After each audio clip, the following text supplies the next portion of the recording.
It's the NFL on EA Sports. And up next, we'll get a look at Patrick Mahomes. He comes in third in the league in passing touchdowns. It's the Cowboys and the Packers, and it's coming right up on EA Sports. EA Sports coverage of the National Football League is on the air. With Charles Davis, as always, I'm Brandon Gaudin. And Charles, you talk about storylines in this one. I think it begins and ends with our two quarterbacks, certainly two of the best in the business. And nowadays, I don't think you can get by for long periods of time without a top-flight quarterback. The way the game is played, with all the responsibility he has and how the game flows through him, if he's not on the top of his game, your team's not going to benefit at all.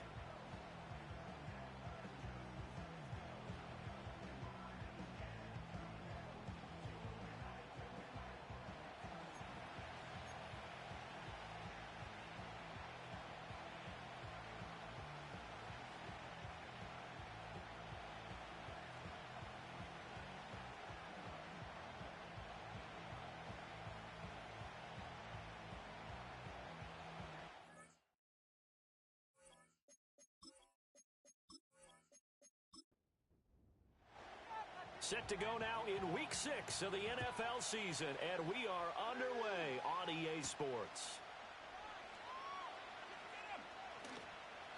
And he won't quite make it to the 25. So here comes the Packers offense now onto the field. They'll be led out by the #1 overall pick back in 2020 from LSU. It's Joe Burrow. And what I loved about meeting with him before the game was talking to a guy who takes ownership of his performance. 2 touchdowns, 2 interceptions last week, but all he focused on was the loss, okay? And he did say, if I change my stats a little bit, not necessarily for me to look better, but that'll help my team. He'll wind up getting a yard on the game's first play at 2nd down. A look at the numbers from a week ago for Reed. 5 catches, 79 yards. And that was a nice job there pulling that one in. Now, this is an offense that will certainly spread the ball around a bit, and this is a guy that defenses had better focus on. That one caught downfield by Watson. And they're going to have this across midfield and inside the 45. That'll go as a pickup of 32 on the catch and run. And this offense has come out swinging here in the early going. They pick up a nice chunk on that pitch and catch, and the two of them have this offense moving in the right direction to start this game. So from Cowboy territory now, here's 1st and 10 at the 43. First rep of the game for Josh Jacobs. And he tries to keep the legs churning, but he's going to be stopped behind the line. This defense is a difficult one to prepare for, one of the best in the league. They'll come at you from all angles, and they did a nice job there stopping him for a loss. 2nd down, Jacobs once more. And he's going to be stopped at about the 37.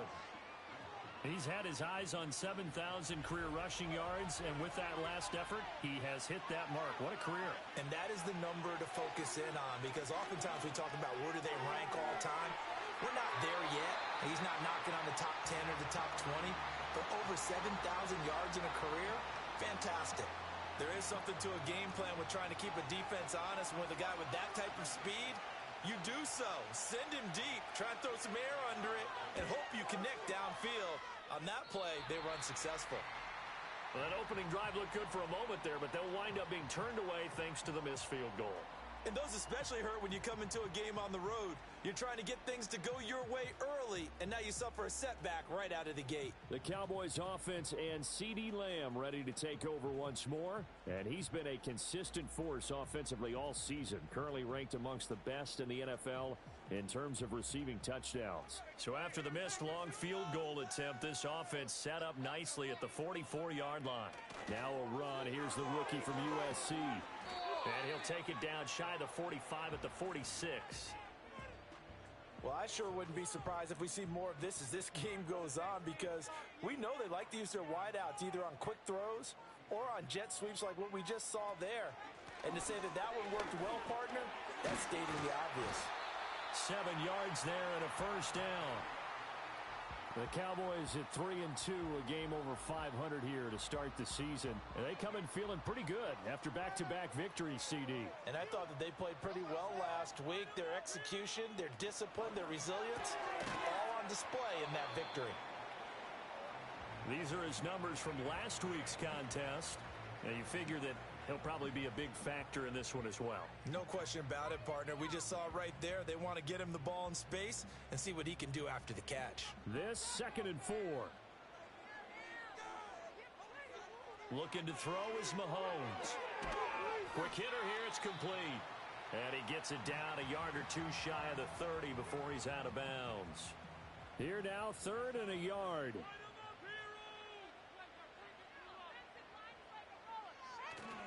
They go play fake. Mahomes. And he'll be hit as he releases it, and that'll fall incomplete. One thing that you're going to see from this offense is that they love the matchup with their wide receivers against this secondary. That one wasn't successful, but don't expect them to back away from attacking all game long. And this will split the uprights. It's right down the middle, and the Cowboys are going to jump out to a 3-0 lead. So an opening drive field goal maybe doesn't whip this crowd into a frenzy, but I think that they will take the early lead. There's no doubt about it. They will always take the early lead, and maybe that celebration comes later if they play well and they can break things open. But right now, this is all about letting the offense just get settled in. And good starting field position. He'll get this one all the way up to about the 35-yard line. So good field position for the Packers as they come up 1st and 10 at their 35-yard line. They're passing here. Joe Burrow. He finds his man. Complete. It's Reed. That's good. The completion there for 7 yards. And that'll bring up 2nd down.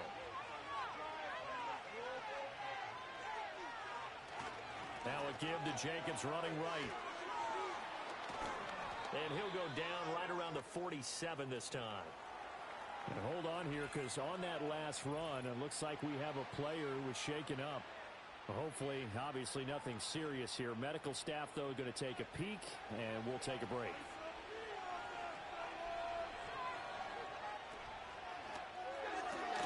Looking left side, and he's got a man. That's Reed.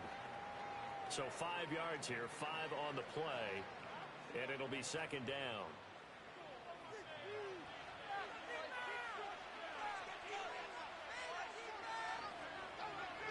In motion, the tight end. Now it's Burrow. It's a short one here, complete to the tight end. His first catch, good for 9 and a 1st down. And the tight end is certainly a position built to move the chains because they can control space underneath. If they've got good hands, then, of course, they're a dynamic target. But one other thing is they're right in the sight lines of a quarterback on just about every play. And that makes it easier for the quarterback to pick him out and deliver. Give him a couple on the scramble. It's 2nd down.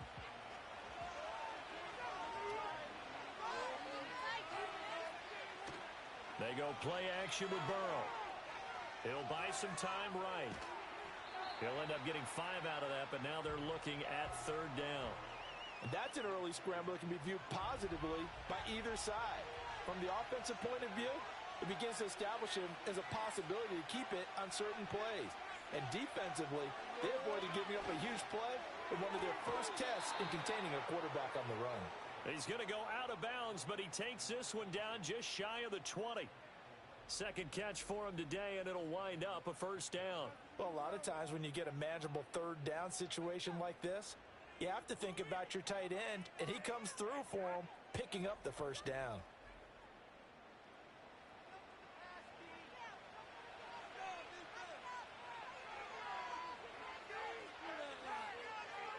Burrow looking to pass.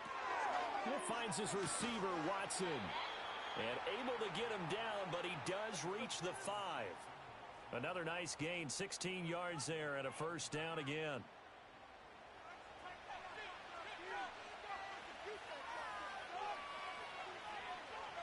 From the shotgun, it's Burrow.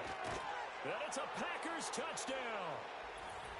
A great play there. His 2nd touchdown on the season. And the Packers are able to answer the early 3 points and take a 1st quarter lead. We're still in the first quarter, but it's apparent they're going to have to come up with a different defensive game plan for him because right now he's kind of having his way against that defense and has added a touchdown to the list. How do you slow him down? They're going to have to mix up some coverages, maybe change who's guarding him. Extra point from McManus is good, and that makes it a 7-3 lead. That time a 9-play drive, and it ends with a Packers touchdown. And he's going to be taken down on what will be the final play of this first quarter. After one, 7-3 the score on EA Sports. Start of the second quarter, and it's the Cowboys in possession. About set for this next drive by the Cowboys offense. And last time able to get 3. It's not what they wanted. They wanted 6, but they got at least something. They mustered something out of the drive. They'll take it. I like the way you've described it. Not ideal, but they'll take it. Anything to put some points on the board. But this time on offense, they don't even want to see the field goal kicker trot on the field. They want that ball in the end zone. Yeah, they'll be going for 6. A running play, it's Dowdle. And a lane slow and materializing there as he'll get maybe a yard up to the 45. Ball spotted at the 45. Here's 2nd and 9. Mahomes going to throw. And he's got his man in stride, complete. That'll go for a gain of 7. And now that sets up 3rd and 2. They'll come to the line, needing only 2 yards to gain the first here. On play action, it's Mahomes. And that is incomplete. You tell they wanted to get that ball downfield, but they had nothing working in the secondary, so he dropped it off to the running back. That one ended up incomplete.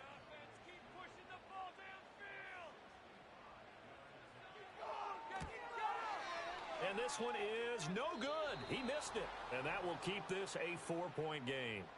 I guess I got to hand it to him. That was ambitious. Well, that's one way to put it. Joe Burrow trots out again with the rest of his offense. Last series, the ball never hit the ground. 6 of 6, touchdown pass, so whatever he did then, do it again, right? Yeah, it reminds me a lot of when I watched the best quarterbacks throw 7-on-7 or even routes versus air. They're accurate. The receivers catch it. The ball never touches the ground. Or if you want to take it to basketball, a well-executed fast break, right? Pass, pass, pass, finish at the rim, basket. Yeah, ball never hits the ground there either. Here's Burrow setting up to throw it. That's complete to Dobbs. And they'll get him down after a pickup of 8. 2nd and 2. 2nd and a couple. Burrow will throw. Throw left side complete. That's Reed. Catch number 4 for him on the afternoon, and it'll give him a first down.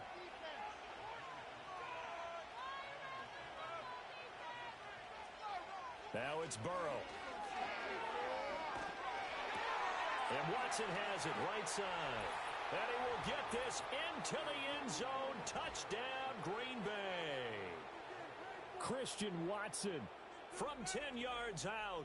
And they are able to add on to their advantage. Now that was simply frustrating for the defense. They did everything they were supposed to, including putting a hit on the quarterback as he delivered the ball. Yet, it still resulted in a touchdown against them. McManus now for the extra point.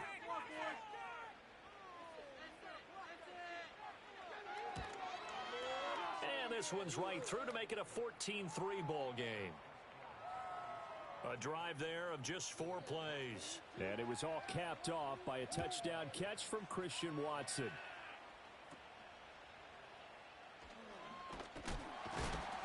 And they're going to start this drive in pretty good shape as they get it up past the 30. The Dallas offense back out onto the field. They trail now 14-3, an 11-point deficit as they start things out with a 1st and 10.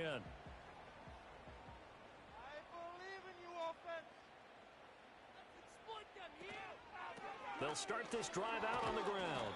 And he's going to be met at the line of scrimmage and taken down. Officially no gain on the play, and it's second down.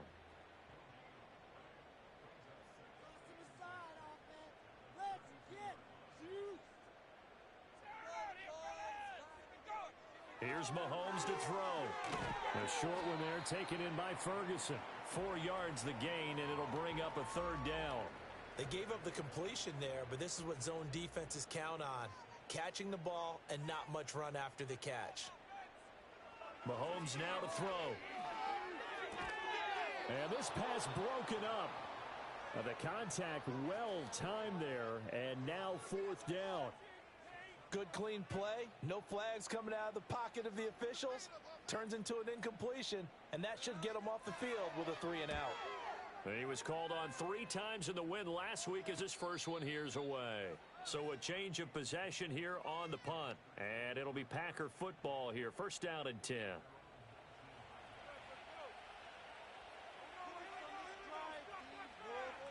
They'll motion the tight end across the formation. They'll begin on the ground with Jacobs. Down he goes at the 23, a pickup of 4. I feel like I could see what he was thinking on that carry. Wanted to follow that big tackle through the hole. Ended up only getting 4 yards on the carry. I think he had designs on that one being bigger. Second down, Jacobs once more. And he's got it past the 30 before he's hit and dropped. Give him 10 there. Good enough for a Packer first down. Interior of that line blocked really well on that run, but also the 2 tight ends, they blocked well too. Not only have they scouted the line of scrimmage, with their agility, they can get upfield and hit moving targets like linebackers, defensive backs. They do a really good job helping out in the running game. And he's taken down right at the 45-yard line. It's a gain of 22 as we tick towards the 2-minute warning. And what a nice example there of a tight end doing exactly what he needs to do. How about how he worked his way to the outside, made sure he secured the catch, and then anything after that, we count that as a bonus. And indeed, he gets enough for the first down. We've got a 14-3 ball game with 2 minutes left in the opening half.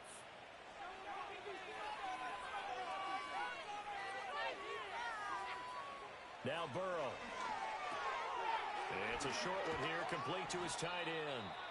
And past the 35, he'll be dropped a yard or 2 shy of the 30. From the 32 now, here's first and 10. Here's Burrow. He'll get this underneath to Jacobs. And he'll work it inside the 30 to the 29-yard line. Call it a gain of 3 on the play, and it's second down. Creeping up on a minute to play in this first half. Catch made by Watson on the out route. So give him 2 yards there on the completion, and it brings up 3rd and 5 now. The Packers going to use one of their timeouts as the clock shows 50 seconds to play here in half number 1. Play number 7 now coming up on the drive. 3rd and 5. Again, it's Burrow. Oh, it's intercepted. A drive killer there. Picked off by Alex Singleton. And the Cowboys are going to take possession here at their own 47-yard line. But when I looked down, he was kind of shaking his head right after he threw that pass. What did you see? Well, from a defense's perspective, anytime you have your eyes back towards the quarterback, you're in a position to make a play on the ball, whether it's a big-time play by you or an overthrow by the quarterback. You have a much better opportunity. The Cowboy offense going to head out now late in this first half. And with good starting field position and 3 timeouts as well in their pocket, no reason not to try and put a late scoring drive together. A 1st and 10 here, and you know, if they could just get 3 out of this, something about whittling it to a 1-score game at half that might provide a psychological boost. A short one there taken in by Ferguson. And he's able to take it across midfield before going out of bounds. Here now, 2nd and 4.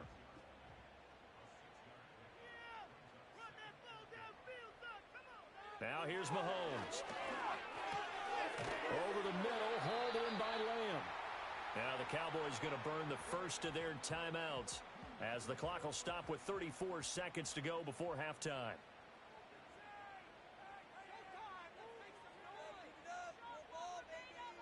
Throwing now is Mahomes. Another one to CeeDee Lamb. He's got it. The Cowboys going to use their 2nd timeout now. So that means they're down to 1 remaining here as we head toward halftime. This offense finding its legs now. Here's another 1st and 10. To throw, it's Mahomes. Got a man, and he hits him in stride. And he's going to get a solid gain of 9 before being brought down. 2nd and right at a yard. And with just 4 seconds left in this first half, a timeout call. So with 4 seconds to go in the half, here's the field goal unit onto the field. From the right hash, and this one just a chippy. And his kick is indeed good. And a second field goal here cuts their deficit to 14-6 now. So, Charles, they get to them with their first turnover of the game and then make it hurt a little bit extra with a field goal. And anytime you give the ball up, what's the first thing a coach tells his defense?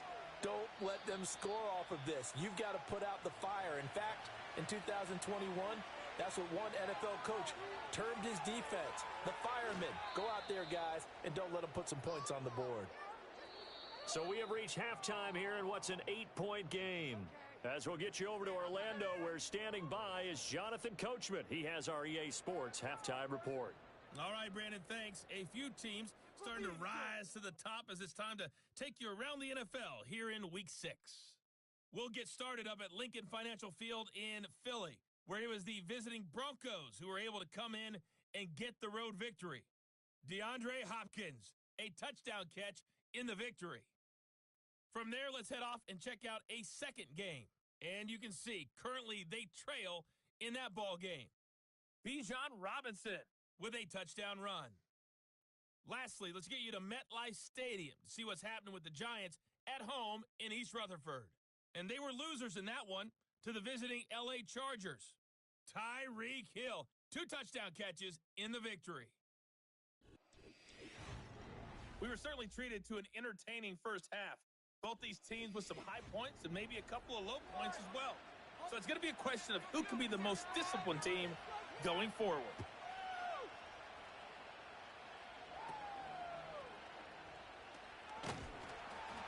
And he's up across the 25 and down at the 28.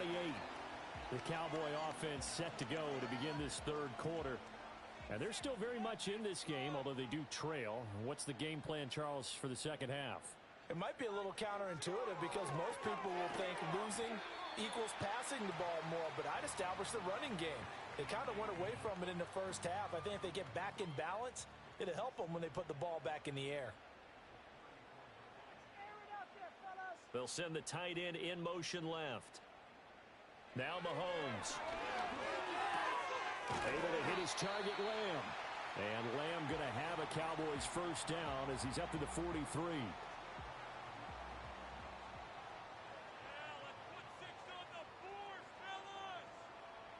He'll drop to throw. And he'll go right back to Lamb.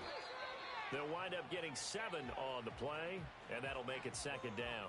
I always laugh when people say, what's the toughest route to defend? And I'm like, any of them, especially if it's a good receiver, that makes things very difficult. But when you're running a drag route, something short, shallow, going through defenders, using guys almost as screens in order to get open, that makes things tougher, guys trying to get to the football.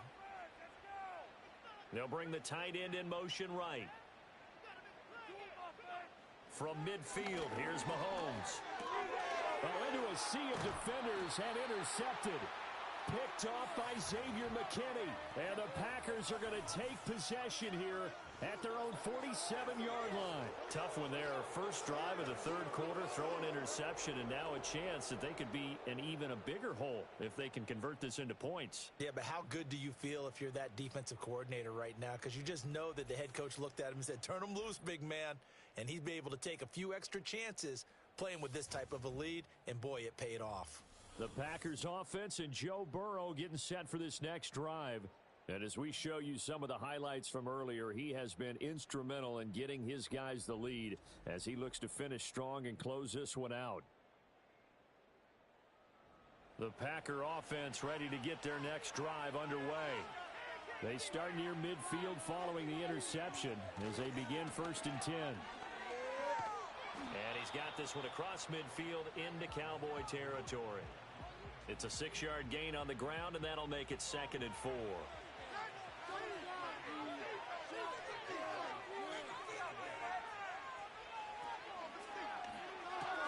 Throw right side, hauled in by Dobbs. Second catch for him today, and it'll wind up a first down.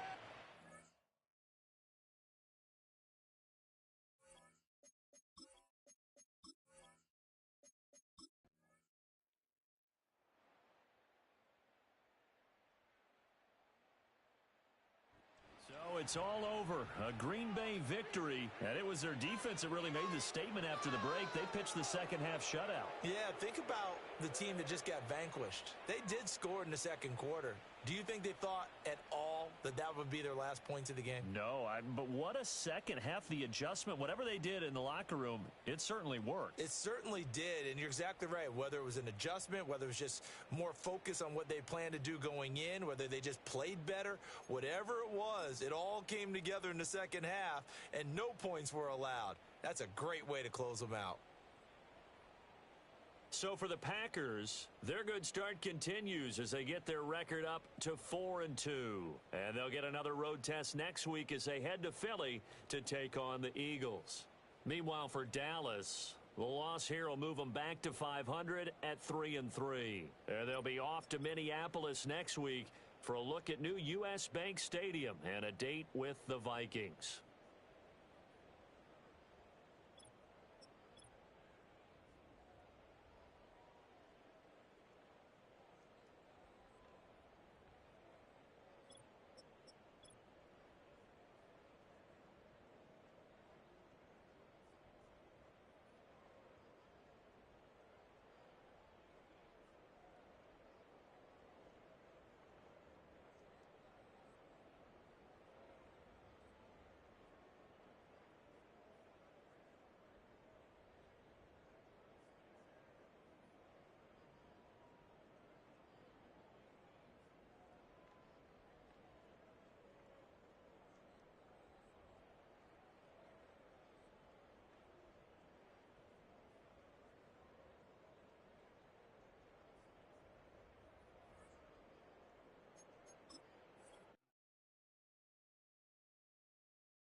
It's week 6 of the National Football League, and we've got a showcase of shutdown defenses. It's the Bengals and the Cardinals, and it's kicking off next on Madden NFL 25. EA Sports coverage of the National Football League brings us to the home of the Cardinals. State Farm Stadium in Glendale, Arizona. Thanks for having us in, Mike Tirico and Greg Olds, or should I say Dean Olds.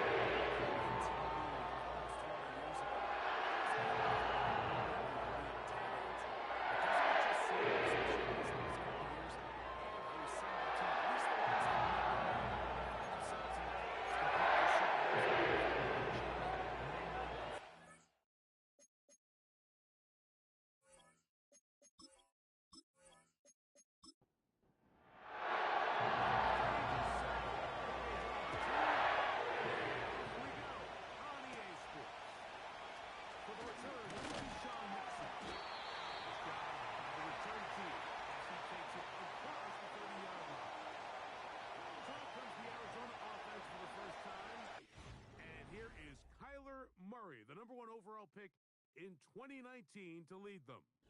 Last week was really all about the turnovers. He had some success throwing for 3 touchdowns. At times, the offense was really clicking and had some nice rhythm, but he has to eliminate the turnovers. The defense can take the ball away.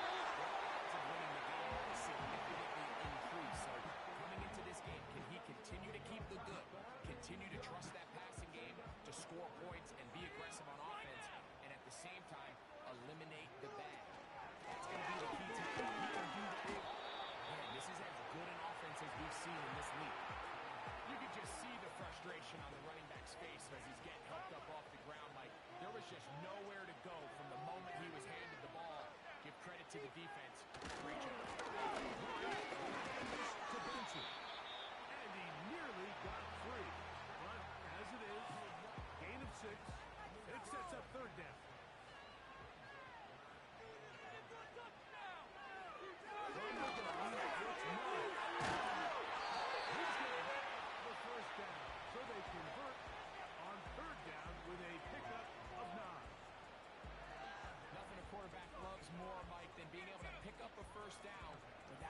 Forced to push the ball downfield and force it past the line to gain. He settles for the underneath check down.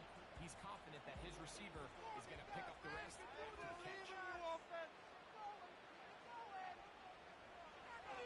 throw on 1st down with Murray. Chances on that one. It was bouncing around, but it falls incomplete. They'll try again here. 2nd and 10.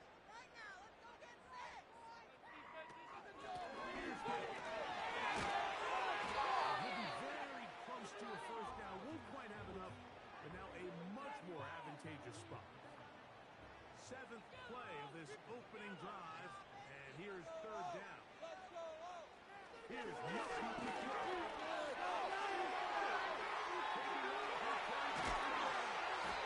Good decision to take off. He gets 50 yards.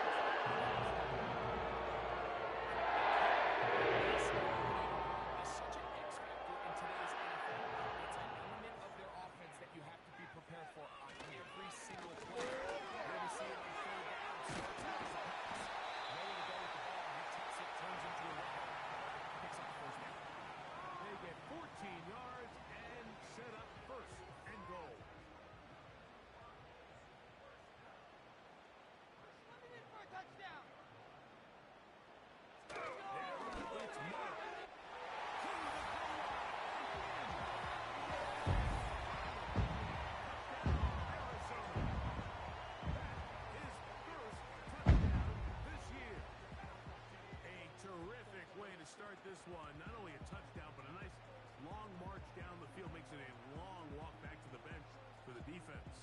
Mike, that's about as good as you can imagine starting a game offensively.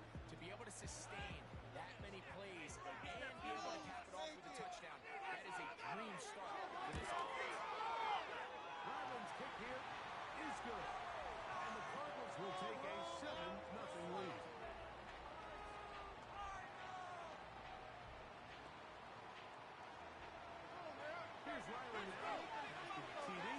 send this one away. This will be returned from the 6. He'll get this up to the 28-yard line. Nice place for the drive to start. The Cincinnati offense set to take over for the first time.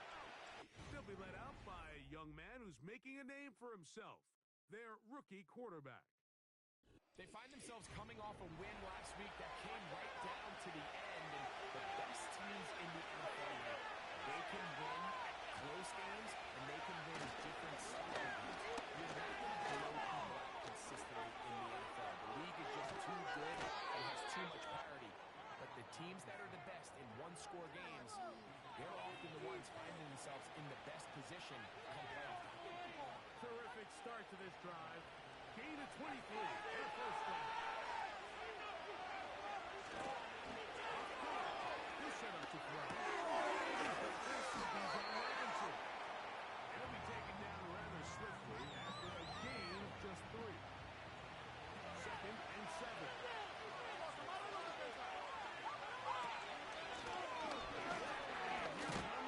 And he'll get this close to a first down.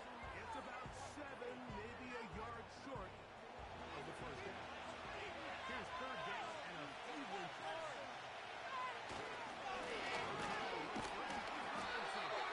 He's got nowhere to go. The defensive front controlling the line of scrimmage there. That's going to bring up 4th down. So often in these short yardage defensive situations, Mike, you just have to sell out and play the tendencies. In this case, they knew a run was coming. They stopped it short for no gain. Brings up 4th down.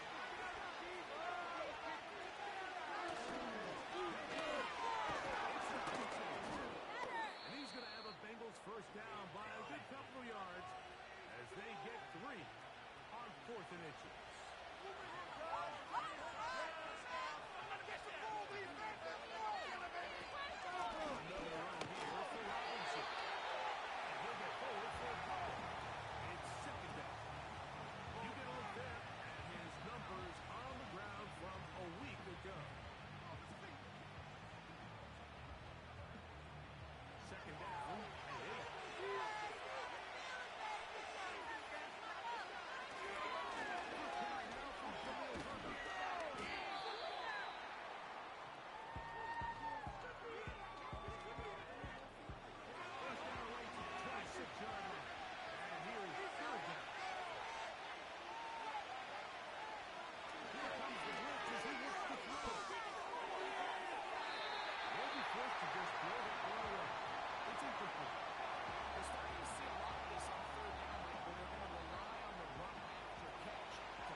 Firsthand, Mike, when you find yourself trailing in a game, you don't feel very good about coming away with field goals. But in this case, it does get them a little bit closer and cut into this deficit. Solid run back here. He'll get this out to 30 yards. Cardinals offense ready to get going with their 2nd possession. The lead sits at 4. So we'll try to add on to that. This drive begins with 1st and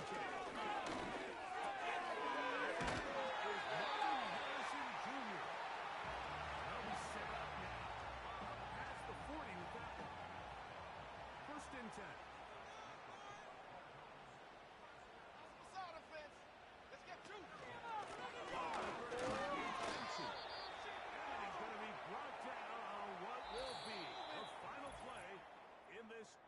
Quarter. We are through 1. The Cardinals have the early edge in this one. Greg and I back here in Glendale after this.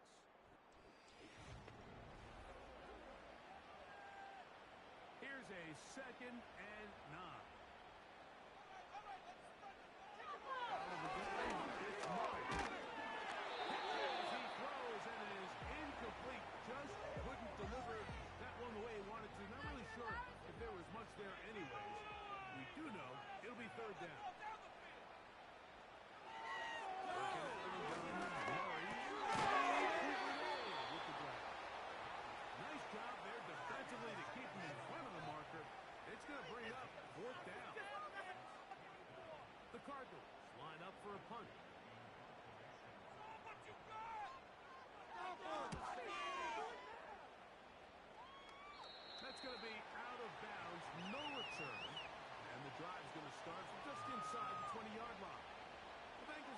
Clemson running back Bijan Robinson headed back onto the field. He's run well here in the first half of the season, as you see there. He's the NFL's rushing leader coming into this weekend. They're going to motion the tight end over here. And left side. And he'll be taken down just shy of the 30.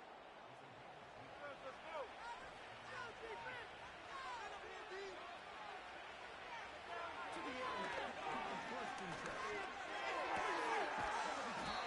Running back Robinson. And he'll be brought down, but not before they get this all the way up near midfield. The best quarterbacks, Mike, they don't necessarily even have to see the running back in the check down. They can just feel him. It allows them to keep their eyes downfield, allow their tight ends and wide receivers to continue to work open. In this case, nice job by the quarterback getting the ball in his hands and letting him do the rest. To Jamar Chase. And he will score. Jamar Chase. Touchdown, Cincinnati.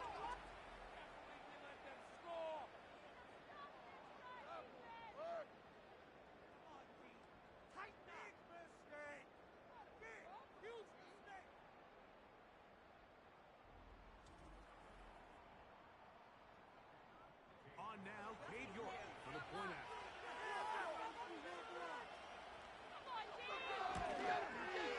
He's got it. And the Bengals are on top. It's now 10-7.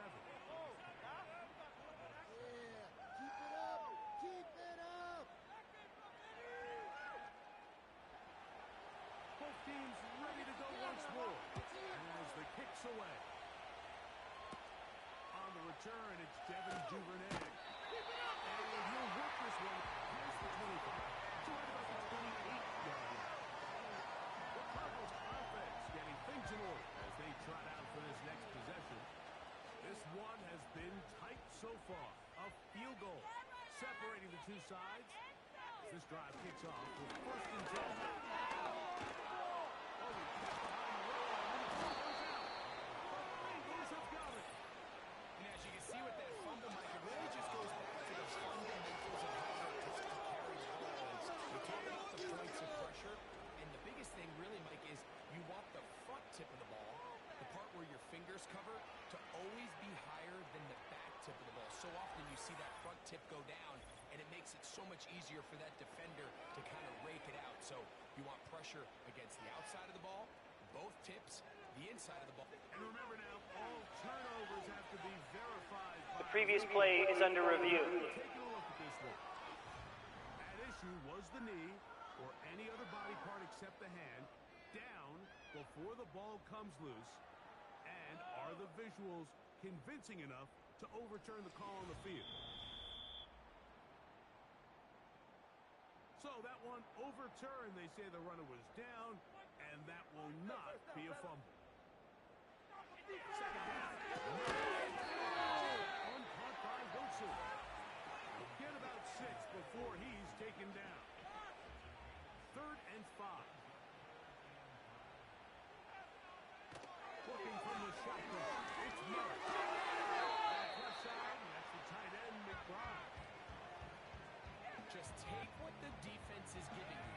You can stay ahead of the chains and just take these easy pitch and catch throws underneath, pitch routes, quick game. Now it puts you in a lot more favorable down and distances to target this defense a little bit more downfield. And they'll manage to get this ahead for a pickup of 5. They'll break the huddle. It's 2nd and 5. From the shotgun, it's Murray.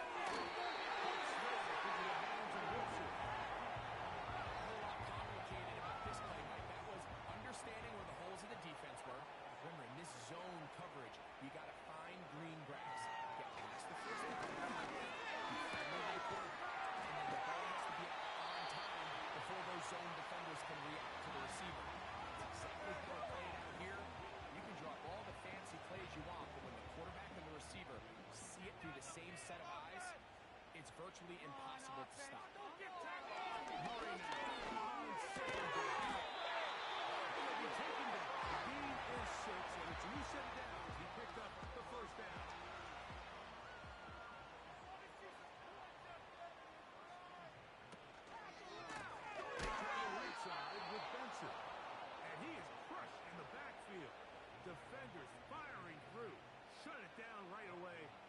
loss of yardage.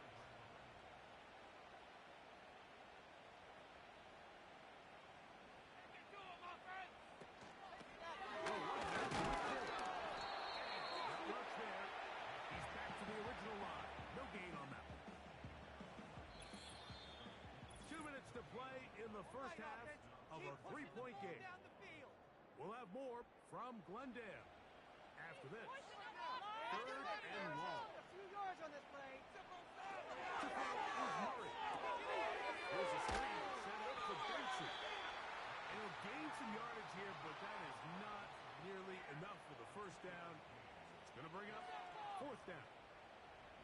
Here's Blake Gillikin now, as they'll say no to the long field goal and hope to pin them deep. And that's going to work out well. Out of bounds, and they mark it inside the 5-yard line. Heading out now, the Cincinnati offense. They're going to get set to take over once more. And they're going to hear it from this crowd. They're backed up deep as they start first and 10.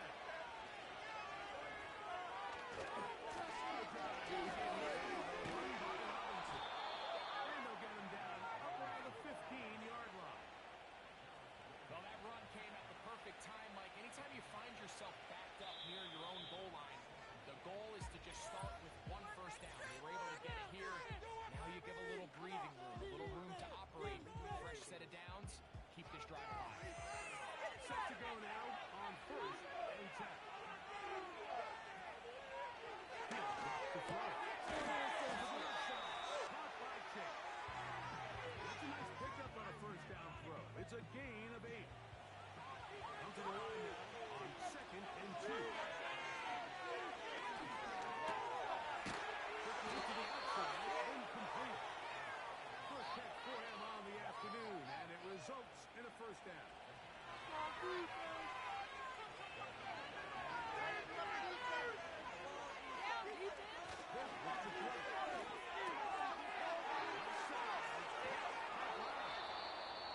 And they will bring him down on the other side of midfield.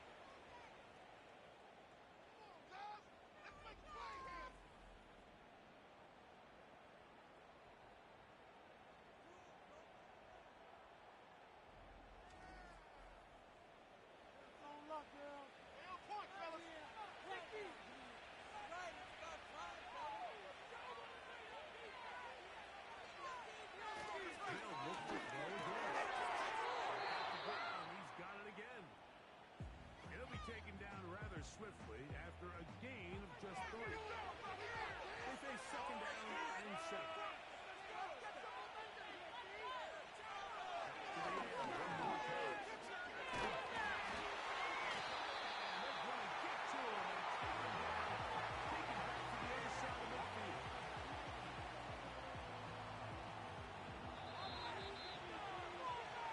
So we've reached halftime, and the visiting Bengals are out in front. We send you to our studios in Orlando. Here's Jonathan Coachman. He's got the EA Sports halftime report. Okay, Mike, thanks very much. More from you and Greg in a moment. But first, time for a look around the NFL to see what's going on here and what's already been an eventful afternoon of football. We'll get started out at Arrowhead Stadium in Kansas City, where it was the Chiefs who were able to come away with the home victory. Marquise Brown, a touchdown catch in the victory. Next, we head off to check out another game. And you can see, currently they trail in that ball game. Drake May has thrown a touchdown pass. Finally, let's get to Philadelphia. Check on the Eagles at home at Lincoln Financial Field. And they were losers in that one as they fall to the visiting Denver Broncos. DeAndre Hopkins, a touchdown catch in the victory. This one's been as good as advertised. Just a field goal separating these two teams. This is a very level first half, and I'd expect to see more of the same after the break.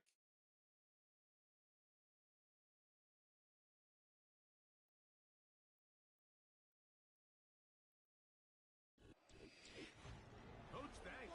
This one's still anyone's game. We'll see if we come out with a hot hand in the second half. About to get started.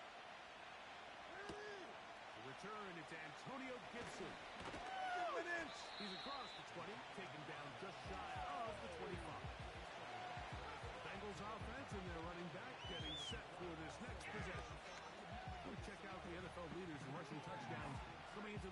again, you see he is currently second in that category.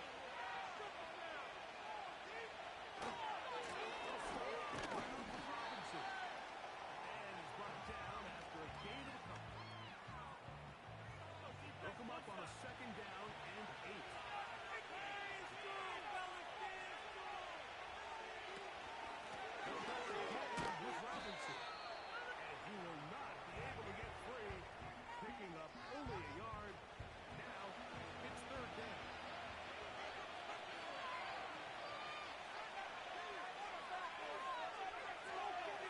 They'll set up to throw. He's got his man outside. It's complete. 17 yards on that play. And the Bengals going to have a first down. I know, I'm biased. But listen, you can't convince me, Mike, that there's a better option on the field, especially when you got a guy like this that on third down or critical moments, that's where the ball needs to go. The size, the speed, the matchup problems that he creates. That was in a critical situation. No chance to turn and go. That one good for just a couple.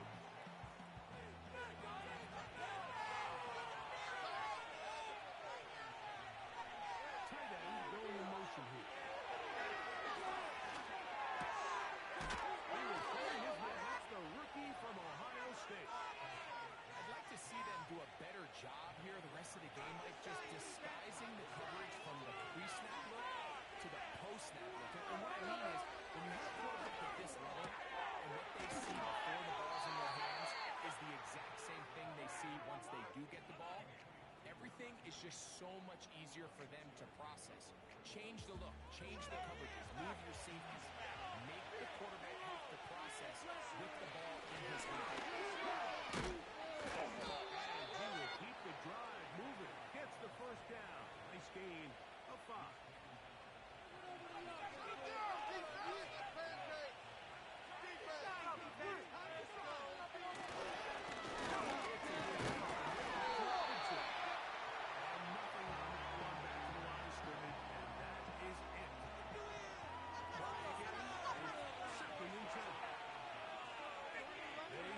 Tight end in motion. They try to set up the screen. This one doomed from the start. It's incomplete. Here's a 3rd and 10.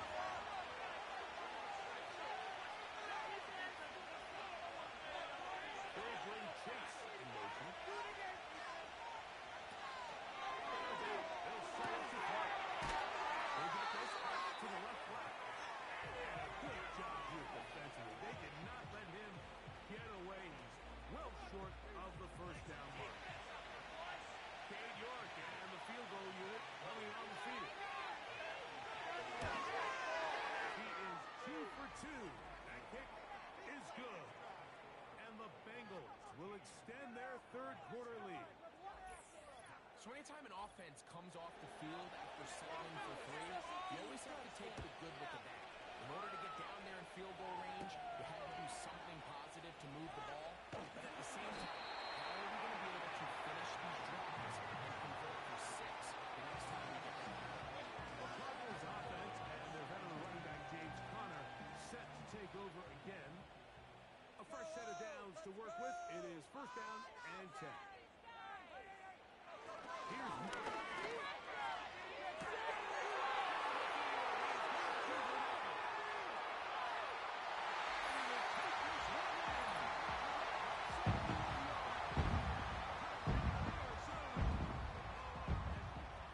Well, that is a quick drive and the best way to finish it. The touchdown pass downfield. Greg, you rarely see a deep shot like that to start a drive. You're right, Mike. We don't see it a lot, but I wish we did. It's actually the most efficient and safest down to pass the ball. And in this case, the defense is thinking run, got a lot of defenders up in the box, and now they're going straight deep with a pass play for 6.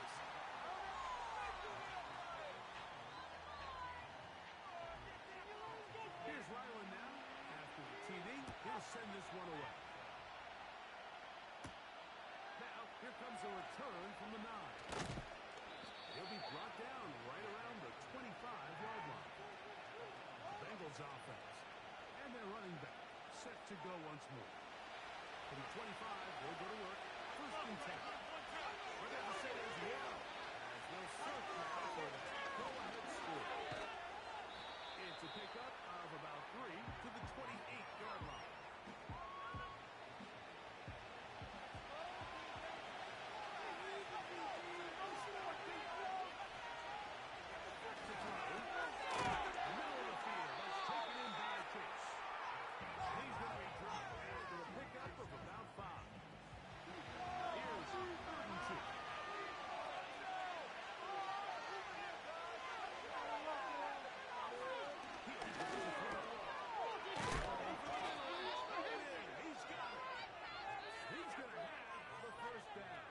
Convert on third down with a pickup of 9.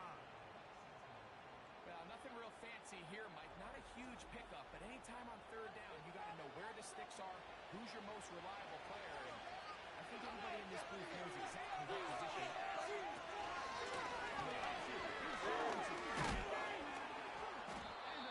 Across midfield, down at the opposing 46-yard line. This is one of those cases where having high-end speed in the backfield can be such a game changer. The offensive linemen don't need to hold their blocks quite as long. You give this guy a little bit of increase to keep his weight. As he throws, and that one will wind up incomplete. Could not step into the throw that time. It'll bring up second down. And here's Bijan. Close to a first down. Pickup of 9. They've got him a yard short of the stick. They'll look to pick this up.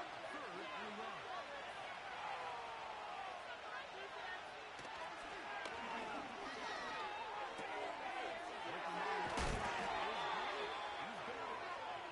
He's going to have the first down taken down after a short pickup of 5, but it will keep the drive going.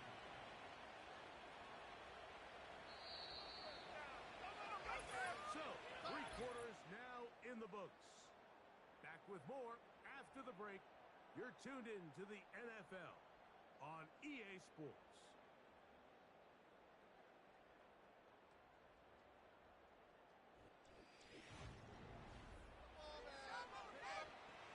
The break the huddle coming up now for first and 10. Putting the tight end in motion. They'll look to throw here on first down. And they are in great shape. He's taken down inside the 10. And this is a tricky part of the game for any defense. You find yourself protecting a late lead, and the age-old question is, do you remain aggressive? Do you try to just keep the ball from being thrown over your head and make everything be tackled and played in front of you? That's what every defensive coordinator struggles with, so they can't get too soft here as they try to hold on to this lead here. That is caught, and he's in.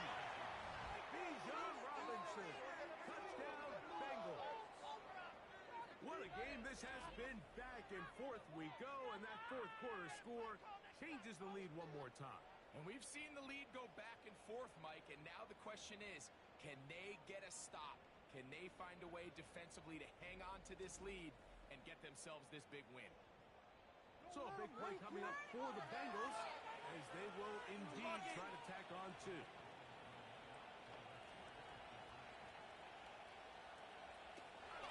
Center with Robinson.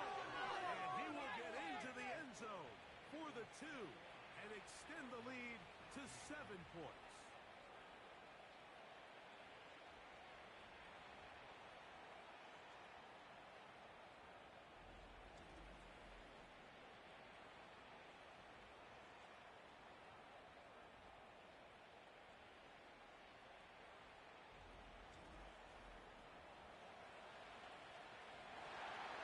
So a big change here. They go from down 1, score the touchdown, add the 2. Now they lead by 7 as they kick it off. And this will work out quite well. They'll get it all the way out to the 30-yard line. The Cards offense getting set to get back to work. They trail here by a touchdown as this drive will start with a first down.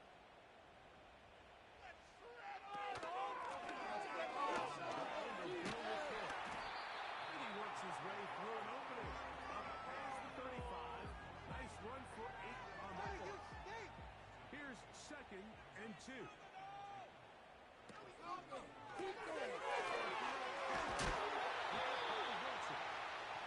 he'll be taken down. The gain is 6, and it's a new set of downs. He picked up the first down.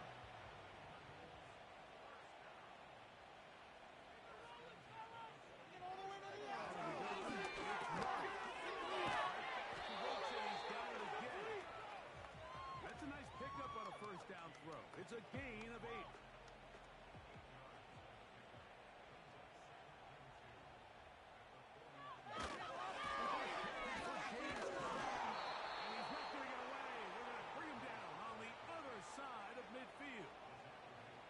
The offense thinks that they can just kind of plow this one up there in the middle and keep the chains moving, but not on this defense. Not only do they not pick up the first down, but after suffering that loss, now they've got some decisions to make. He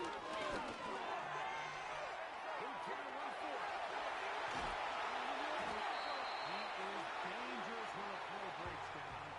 Pickup of 18. This is an element that defensively you always have to be ready to do. That it's a pass and be so consumed with the receivers downfield. You have to account for the quarterback as a scrambler. You can see why, as he's able to get out of the pocket and pick up the first down. So they come to the line for first down and 10. They'll send a tight end in motion. To Benson. He'll try to get back to the line, but he's not happening. Gonna lose a yard. This is what every defense in the league is shooting for, Mike. Negative plays. That's how you kill drives. Force teams to play from behind the sticks. Great job here, taking them down for a loss. He'll find Hill out of the backfield. And he's going to be dropped after a pickup of about 5. Big play coming up. This is third down. Third down. They go offensive. And a nice tackle in the open field limits the game to only 1.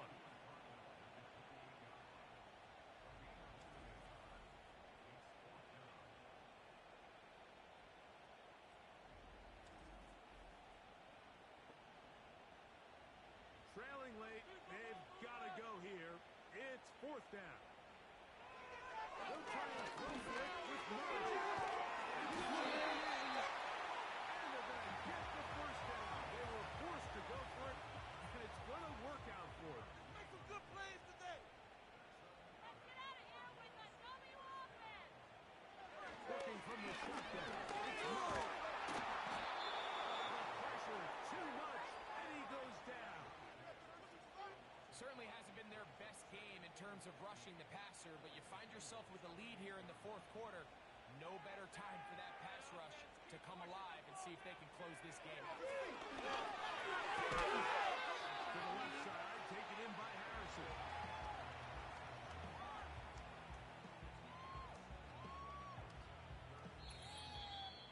So, 2 minutes to play here in the second half. We'll come back and finish this one off. After this, what will they do on this play? Third down, needing 8. They'll drop the throw. They'll try and get it on the ground.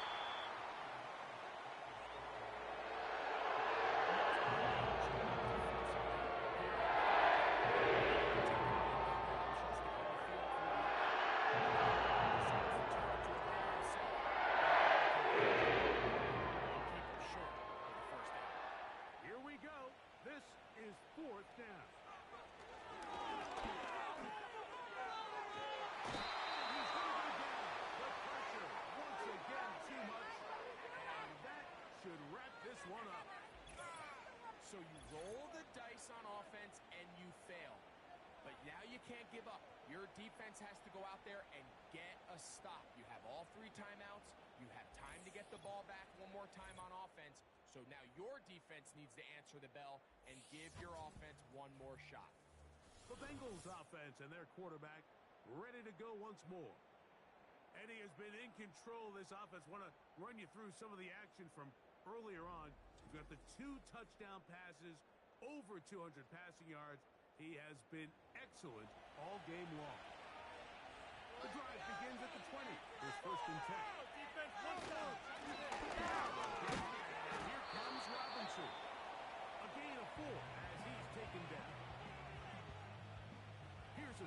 and 6.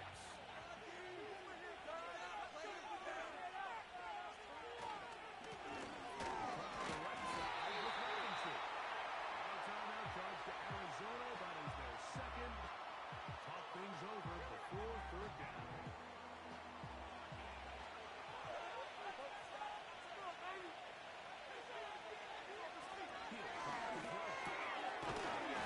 Receiver, it's Chase.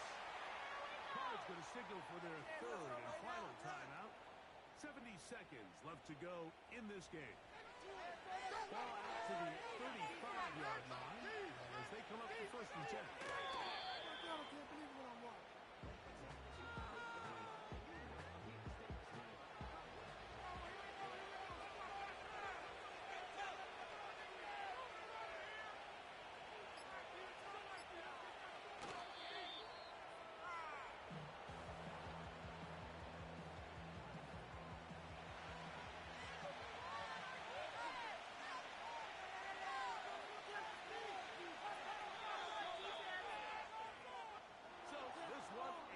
For the visiting Bengals.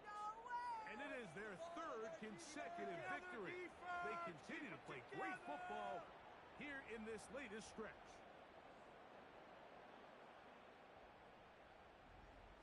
And that'll do it for my partner Greg Olson. For our entire team, I'm Mike Tirico. This has been a presentation of the NFL on EA Sports. So long, everybody.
Choose the team you want to start your franchise with.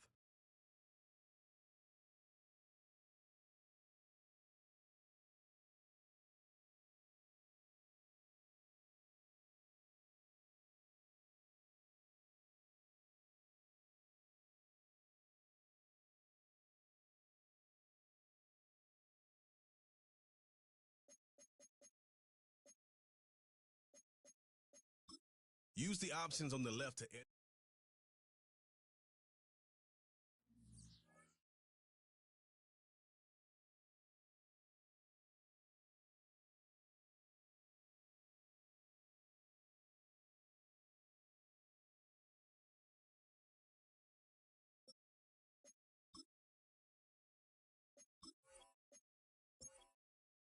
Choose the team you want to start your franchise with.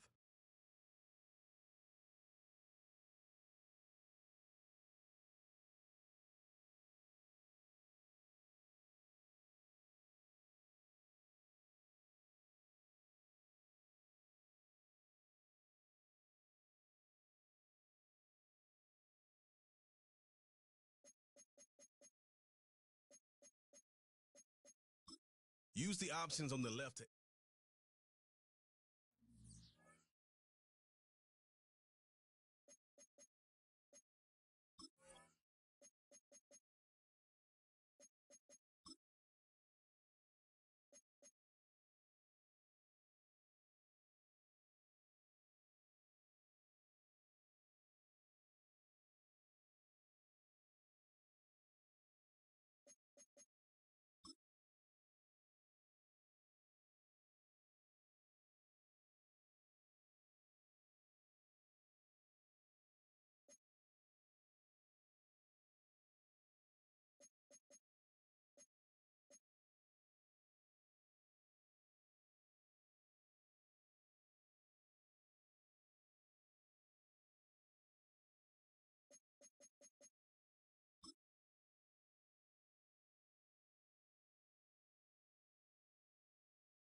choose the team you want to start your franchise with.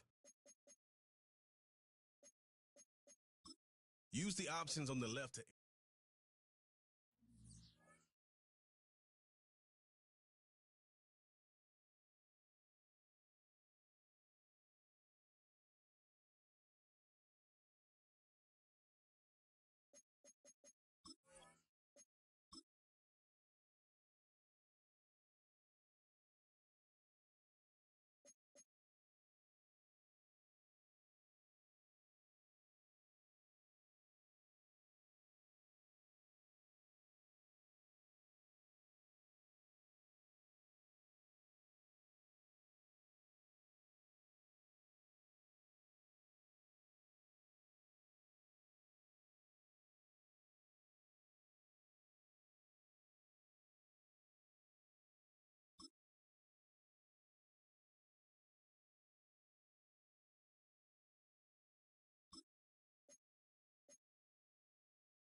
Choose the team you want to start your franchise with.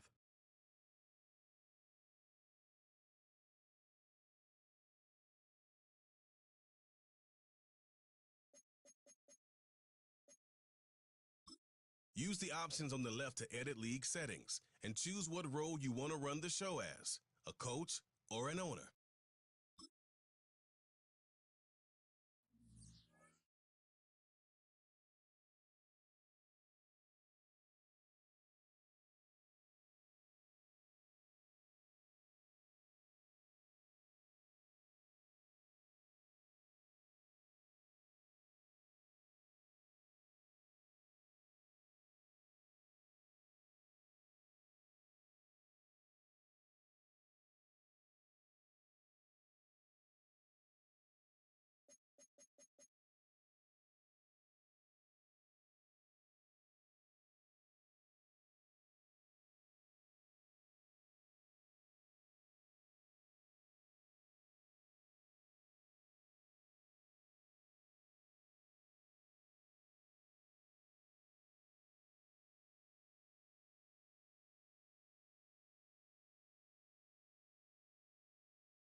Choose the team you want to start your franchise with.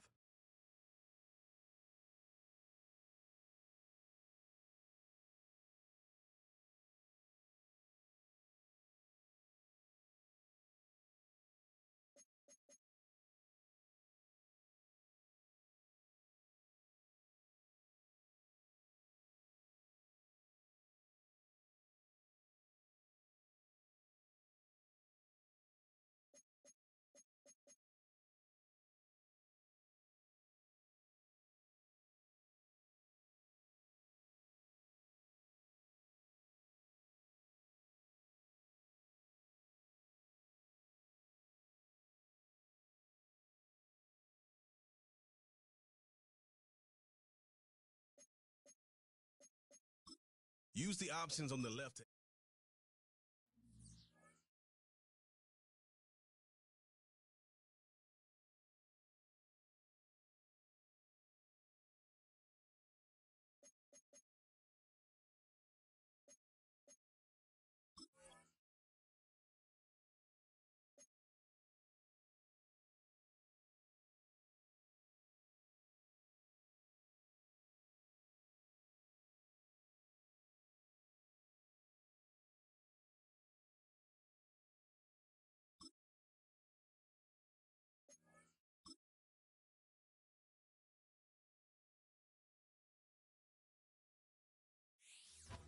It's week 6 of the 2025 season. And if it's in the game, it's in the game. It's the Jags and the Rams. And it's all up next.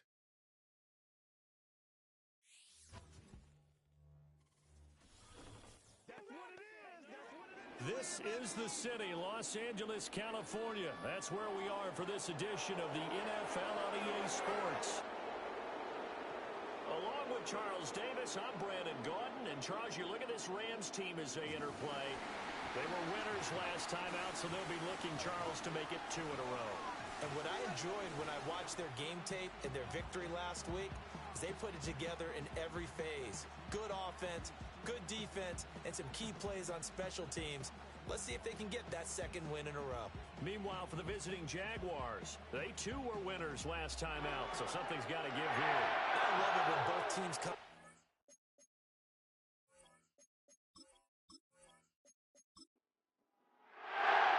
Set to go now in week 6 of the NFL season, and we are underway on EA Sports. And he'll go down as this drive will start at the 25-yard line. So here's the first drive now for the Jags. They're led by the number 1 overall pick in the 2021 draft, Trevor Lawrence. The word is potential, potential, potential. Think about this guy from the time he was in high school, one of the top prospects going to college, coming out of college, mentioned as a generational type quarterback. He looks the part. Tall, big arm, surveys the field, and can take off and run when under duress. Now ETN to start the drive. And an early how do you do right there as they're going to bury him in the backfield. It'll go as a loss of a yard on the game's first play. Second down. Well, this defense for the Rams, they were fantastic a week ago in that win over Houston. And what I saw on film was a nearly unstoppable pass rush. 5 sacks last week, plenty of hurries given up. So now what do you do on offense? You just max protect, keep everyone in and run the ball, or maybe just 1 or 2 receiver routes in order to try and keep your quarterback upright. And again, the run defense stout this time. He maybe gets back to the line of scrimmage, but no more. 3 and out, a real danger here on their opening drive as they come up on a 3rd and 12. And he's going to have to eat this one as down he goes. Call it a loss of 4 there on the sack. And speaking of the number 4, it brings up 4th down now. So on 4th down, here's Logan Cook to punt for Jacksonville. They only punted twice in the win last week as he gets this one away. Fair catch called for and taken right near the 30-yard line. So now the Rams will get their first opportunity with a football. And they'll be led by their 5'11" quarterback, and a mobile one at that. From Temple, it's P.J. Walker. And it felt like in watching the game tape, he got everyone involved last week. He was a manager. He really was. That's a great way to put it because they ran the ball some. They threw it accurately. 1 touchdown pass, so he didn't, break the bank doing that, but he didn't throw any interceptions. That's the bottom line. That's why a defense loves a quarterback like that. Doesn't put them in bad situations. Foyesade Oluokun leading the surge there as he drops him for a loss of 6. Okay, partner, a couple points of interest right here, all right? Offensively, we see that they came out throwing the football, but maybe more importantly, the blitz that came defensively, they got right after it. And you were telling me pregame before we came on air, you think this is something we could see a lot. Yeah, there's no doubt about it because this is a unit that wants to play the game on their terms. An incomplete pass on that last play, and that means they'll need to come up with something here on 3rd down. Now Walker. And that will be incomplete. Fatu Melifonwu, the one in coverage, and he breaks it up. That was their first 3rd down try of the game, and clearly something was off in the execution of that play. Good news, they've got a whole game left to clean that up and start clicking on those key 3rd down throws. We'll call that a 43-yard punt, 2 on the return. And the Jaguars go on offense, 1st down and 10. The Jaguars offense and their quarterback coming out for their 2nd drive. And he continues to be a nightmare for teams to defend in the red zone. You see the graphic. He's 2nd in the NFL in terms of rushing touchdowns by a quarterback. Here's Lawrence. A short throw to Ingram. So the completion good for 7 there. And it'll be second down. Brandon, perfect defense in this situation would have meant that there was an incompletion. They would have picked it off. Okay, so they gave up the completion. But I really enjoyed watching how the defense stayed in sync, stayed in great communication. And as he dragged across each zone, you see him pointing, communicating. There he is, and they passed him off to each defender. Ended up making a nice play, even though it was complete. First time these two have hooked up this afternoon, and it's a first down. Well, this is an awfully tough route to defend in man coverage because he lines up on the right and then runs a crossing route back to the other side of the field. So as a defender, you're not only trailing him the whole way, you're also looking out for your own guys to make sure you don't get yourself picked off. And then you can't catch up in time to prevent the completion. Now Lawrence. Room to maneuver at the 35. And finally taken down at the 30-yard line. Another nice gain. That's now 30 yards between those last two plays. On 1st and 10, it's Etienne. And he is out of bounds right around the 10-yard line. Well, they had a gain of 10 last time, now a gain of 20 here. And that's a run that'll energize an offensive line. They'll take that one all day long. Fundamental breakdown by the defense. You've got to be able to make plays on the edge.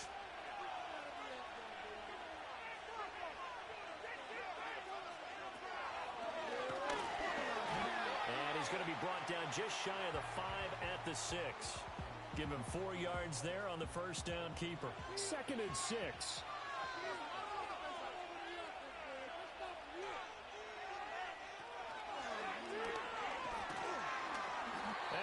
Backwards on this one, losing yardage to the 7.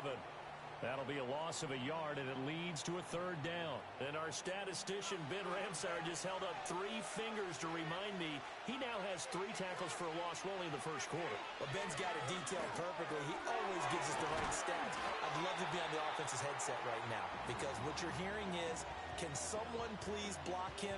Come up with a scheme, come up with something. Make sure you block him because he's disrupting everything. And his kick here is good. So 3 points on the board, as easy a field goal as you're going to get, but I can see you shaking your head. I love that peripheral vision of yours, partner, because to me, if it's the 4th quarter and you're up 6, I get it. But now, even if you run and don't get in, you're still setting them up to go a long field, 98, 99-yard drive. How do you look at your defense and not give them that opportunity? And they will wrangle it down a couple yards shy of the 30. So the Rams coming back onto the field, their 2nd drive of the game. 3-2, their record through the first 5 games of the year as they got the victory last week. It's still early, just October, but what have you seen from these guys so far?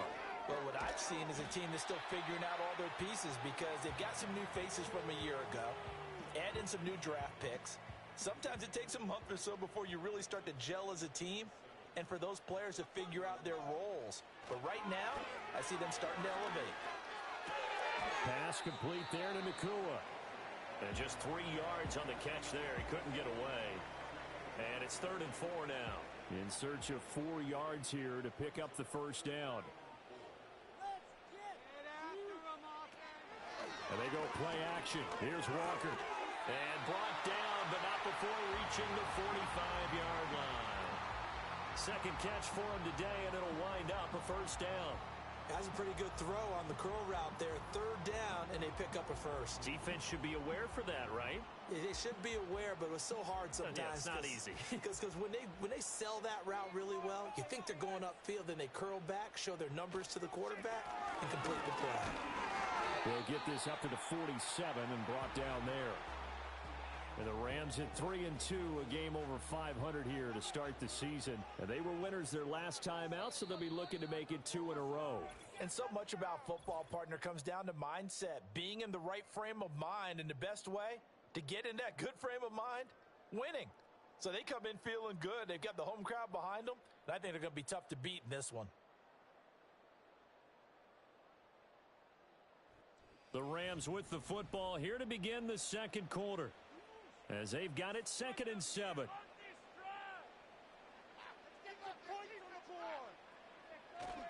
Off the play fake, Walker.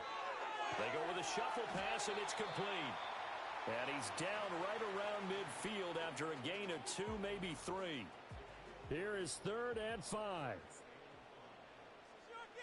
In motion goes the tight end.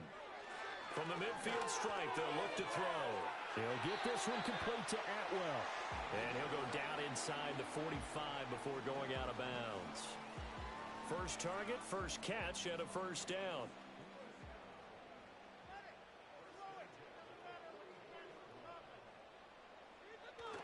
Play action now. Walker. Throwing quickly there, but it's incomplete. Nice progress down the field was halted by that incompletion. They could try for some safe yards here to get things moving again, or keep throwing it and pushing it downfield to try and pick up bigger yardage. Going to be taken in here by Nakua. And he's going to have another first down as the tackle's made at the Jaguars' 33.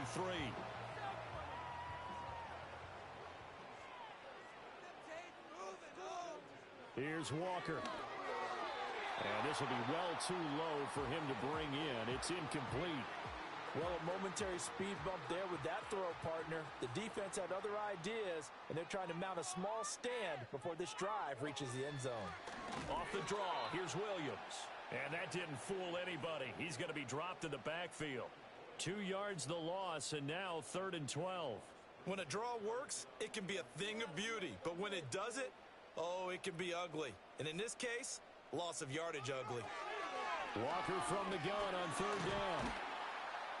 Jaguar pressure and a Jaguar sack.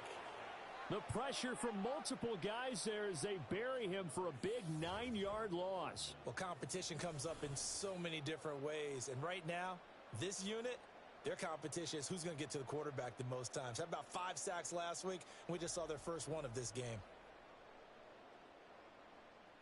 Here's Ethan Evans now.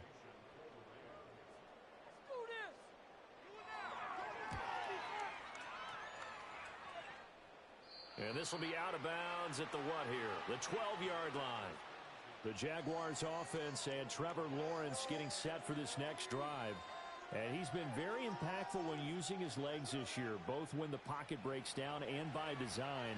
You notice his name sits near the top when looking at the league leaders in rushing yards by a quarterback. Looking to throw, Lawrence. And that is incomplete. Oh, the coverage a little too good there, and it's 2nd down.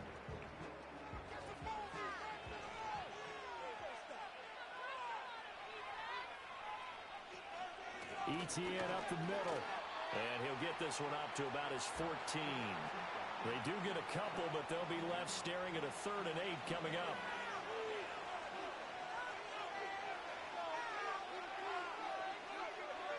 Here's Lawrence to throw. That is caught. He's going to have the first down and then some. Inside the 10. Touchdown, Jaguars.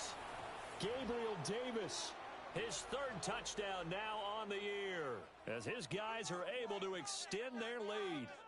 And he showcased his blazing speed on that one. Was he wearing football cleats or track spikes? Because he was gone. Big-time play, and just think about what that does if you're a receiver on the team with him. Well, that's got to open things up for you as well, because if I'm a defense, I've got to get back deeper and deeper in order to keep him in front. But I'm not sure how many can actually keep him in front with that speed. Point after, right down the middle. And the lead grows to 10-0.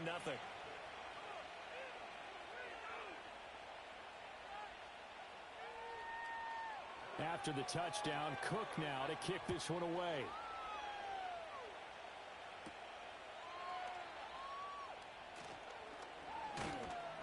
And a good return as he'll be stopped just shy of the 30-yard line. L.A. readies for its next possession. Nothing for him yet from an offensive standpoint, down 10-zip as they come up 1st and 10.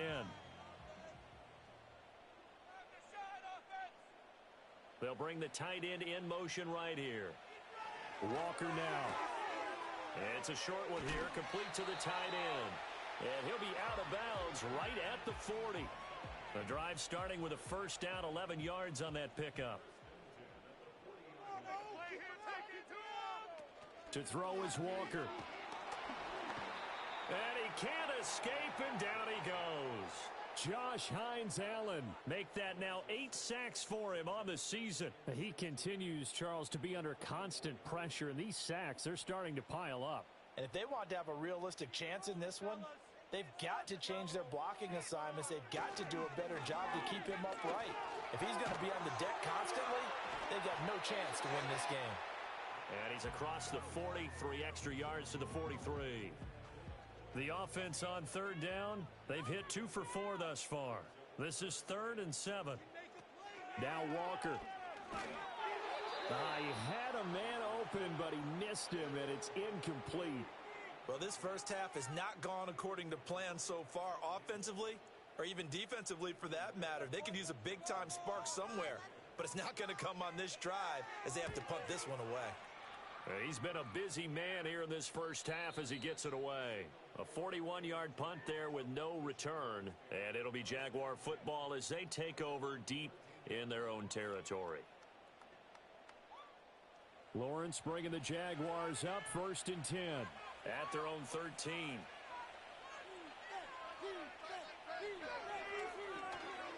On play action, they'll throw. And that'll be knocked away. It's incomplete. This is what defensive coaches ask of their defenders every single ball game. Get a hand on every throw in coverage. They want the deflections. They want the knockaways. Pick it yourself if you can, but at least knock it down and guarantee it's incomplete. A short throw to Ingram. They do get a yard there, but only a yard. Leaves them with 3rd and 9 looming.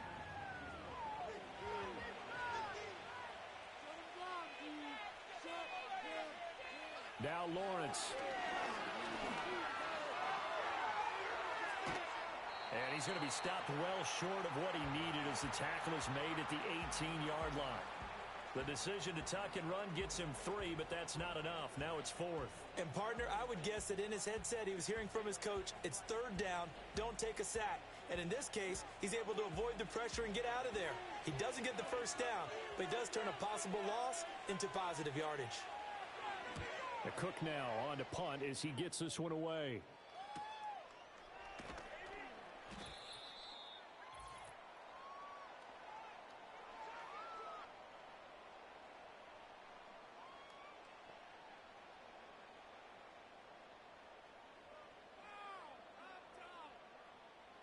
To throw is Walker. And he's got his man in stride, complete. And able to get this one across the 45 before he's brought down. That would almost intercept it, but it's incomplete. Not a good throw there, and it'll be 2nd down.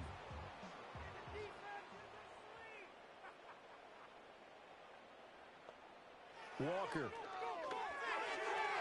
His throw incomplete. I tell you, Brandon, this defense is playing with some confidence. Haven't allowed a point yet. Flying to the football. I'm telling you, it's almost 11 to the ball on every snap. Another nice job there to force an incompletion. They'll stick with the passing game as he looks to throw. He's got his target. That's complete. And he's going to have another first down as the tackle's made at the Jaguars' 25-yard line. That's good for 28 yards.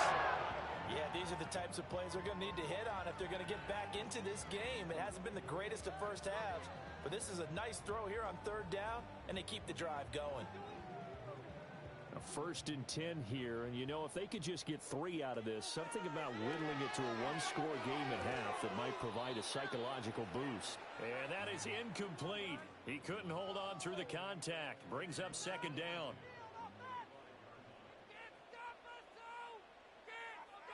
From the shotgun, it's Walker. And down inside the 15, shy of the 10. The Rams going to go ahead and use the first of their timeouts as they get the stoppage with a little over 50 seconds to go in the first half. This offense finding its legs now. Here's another 1st and 10. Looking to throw. Walker got a man, and he hits him in stride. And he's going to take this one in for a Rams touchdown.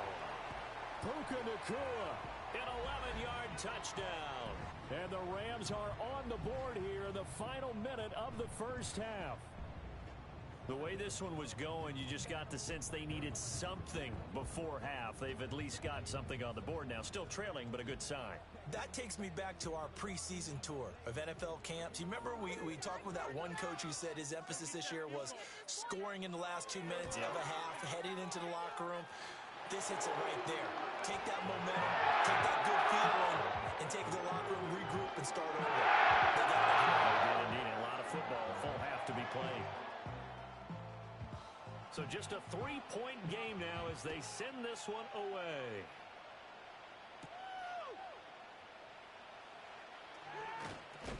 And able to take it past the 25 and up to the 28-yard line.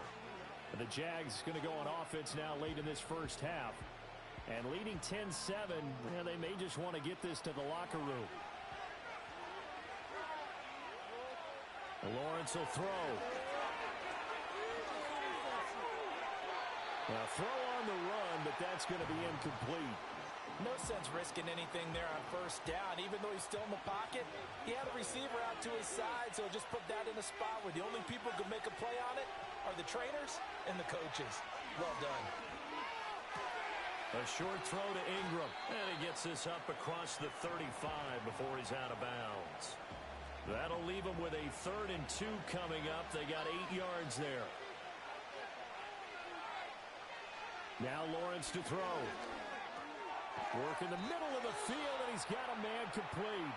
The Jaguars going to go ahead and use their first timeout as the clock will stop with just under 30 seconds to go in the first half. Lawrence. This one complete to Christian Kirk. Now the Jags will use the second of their timeouts. So that means they're down to 1 remaining here as we head toward halftime. Just need a yard here. 2nd and 1. But to throw again is Lawrence. A short throw to Ingram. The Jaguars now will use the last of their timeouts.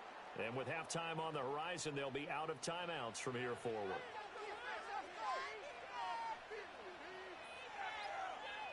Back to throw again. A throw left sideline falls incomplete. Well, they've been back on their heels a little bit here in this drive, but a chance to exhale just a little bit there with incompletion on first down. Now they have to gear up, try and get 2 more stops, and escape this drive. And that is caught. Touchdown, Jacksonville. Brian Thomas as the first half is winding down. And the Jaguars would extend their lead here just before halftime. And that's certainly an important score right there because they gave themselves a 2-score cushion heading towards halftime. Now you got to force the other team out of their comfort zone, and it changes the way you approach the second half as well. How you want to do things on offense, and your defense feels much better too, having that lead.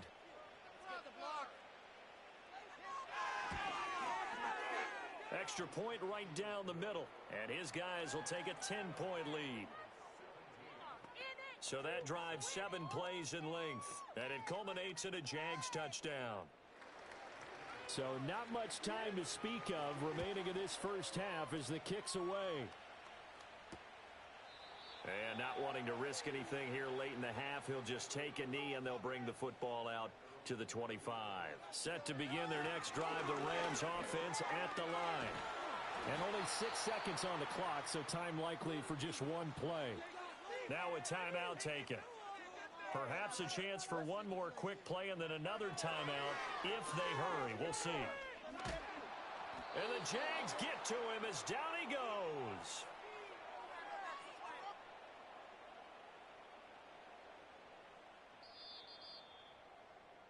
So we reach halftime here in a 10-point game.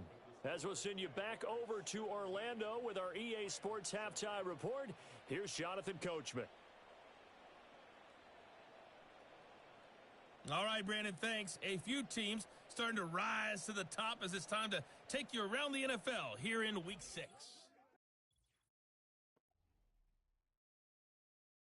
We'll begin out in Houston, where it was definitely a game with some intrigue, as you can see by the scoreline.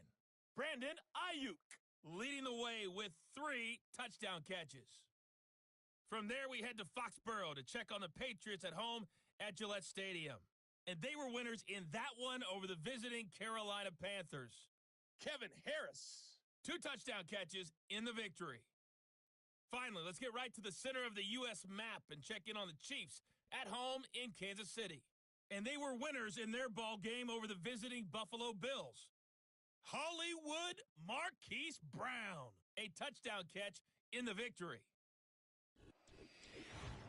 This has certainly been a fun one to watch so far. We knew this was going to be a battle, and we have not been disappointed. This is the kind of game that could wind up hinging on which side can play mistake-free football the rest of the way.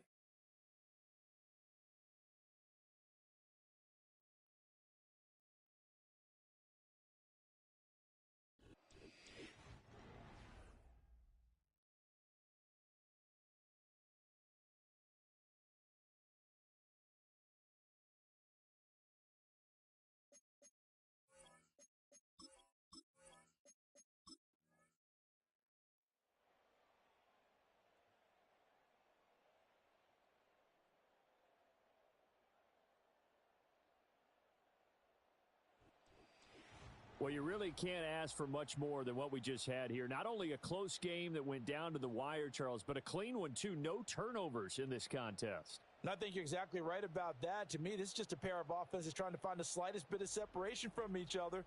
And they were both hoping that the other side would make the big mistake first. But today,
Choose the team you want to start your franchise with. Use the options on the left.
Choose the team you want to start your franchise with.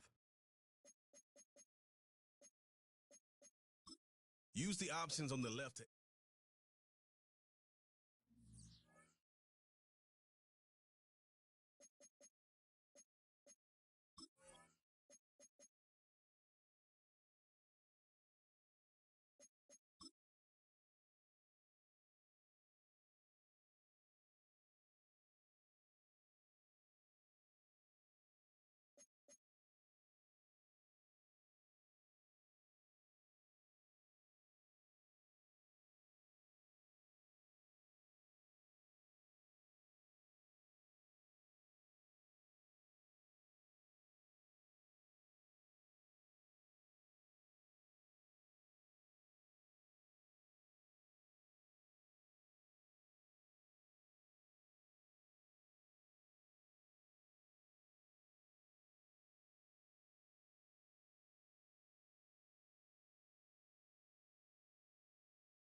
It's the National Football League on EA Sports, where we'll see two of the NFL's oldest and most storied franchises. It's the Steelers and the Bears, next on Madden NFL 25.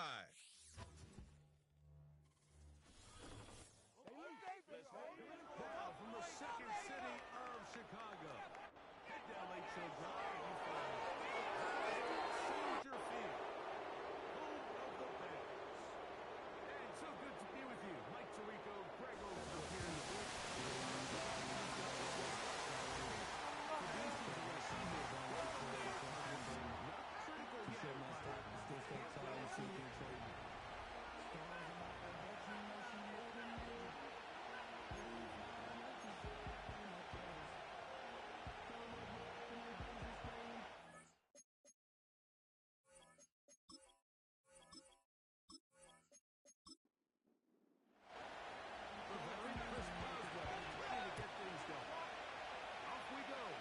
Soldier Field. The return is Greg Gordon. Good return here. Brings it up to the 33-yard line. Here's the Chicago offense taking the field for the first time. They're led out by the quarterback from USC, Caleb Williams. Really solid all-around performance last week, Mike. I think the biggest factor that led to the win is his ability to continue to protect the football. He executed the offense, ran it exactly how they designed all week in practice. They got the win. He can continue to play that style of ball. It's going to be a tough group to match up with. They'll work now on 2nd and 4.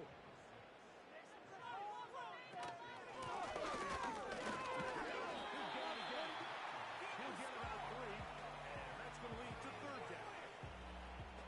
3 plays in, and a test. It's 3rd and 2. The tight end, Komet, is on the move.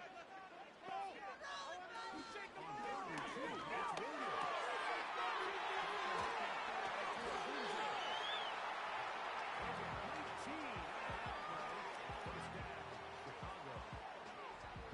These third down conversions are just so important. Like everybody stresses, we want to possess the ball. Scoring points. So if you want to stay on the field, you better be good on 3rd down. Williams goes to Carroll. And that one knocked away. It's incomplete. He decides to go with this safe throw and throws it well short of the sticks. And at this level, Mike, you just can't miss layups like that. Slot man in motion left. Second down. It's Williams. He's going to tackle him down.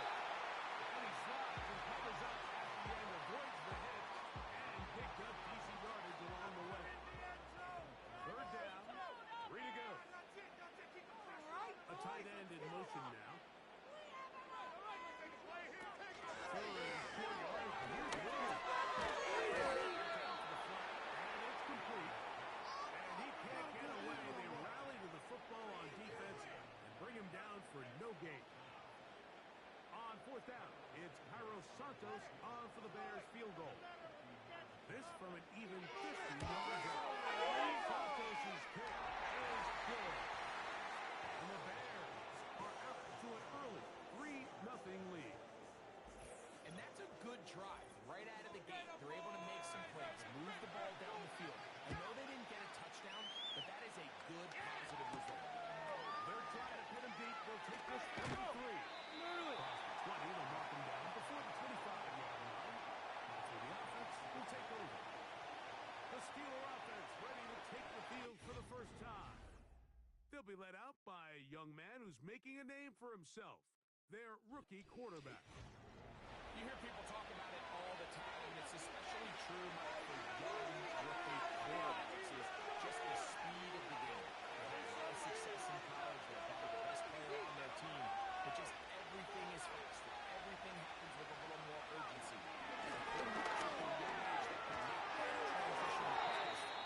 Everything else then tends to slow down. Based on the routes downfield, it looked like the protection was designed to give the quarterback a little bit more time to wait for things to uncover downfield. So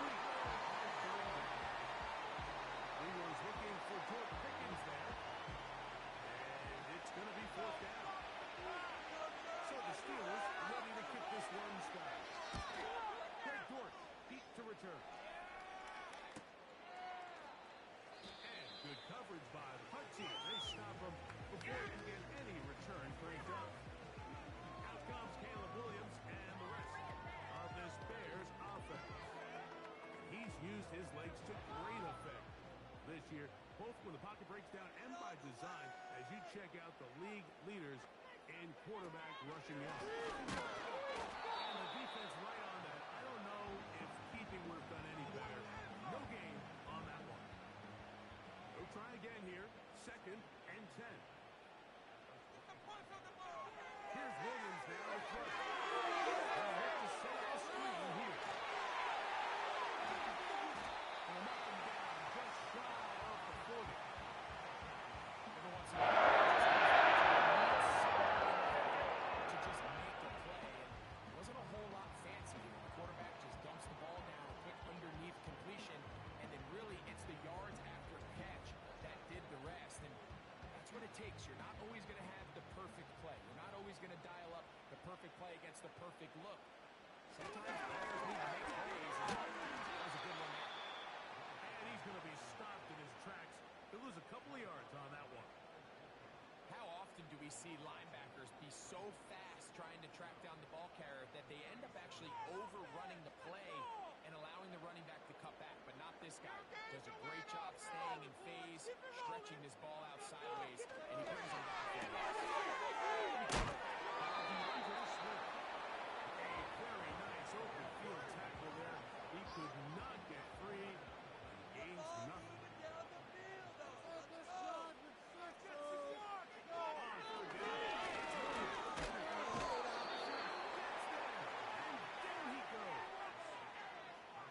And I think after that last sack, we're going to see a little bit of a change in strategy by the offensive coordinator. He decided to go empty. There's no one in the backfield to help with the offensive line, pick up blitzes, and even if you have some opportunities downfield, you got to protect the quarterback first. On 4th down, here's Tory Taylor to punt for Chicago. Calvin Austin deep for the Steelers. This one fielded out beyond the 25. And how about that? Nice return there, picking his way up past the 35-yard line. The Steelers are ready for a big second possession. They'll start out 1st down and 10. Here's Matt and drop. A couple of yards behind the line of scrimmage, too. Well, they try to get the run game started here early on this drive, Mike, and they're just going to have to do a better job up front. Really nowhere for this ball carrier to go. They never want to lose yards on 1st down. That's exactly the case here. Look to Austin. Get about 6 before he's taken down. Here comes 3rd and 6.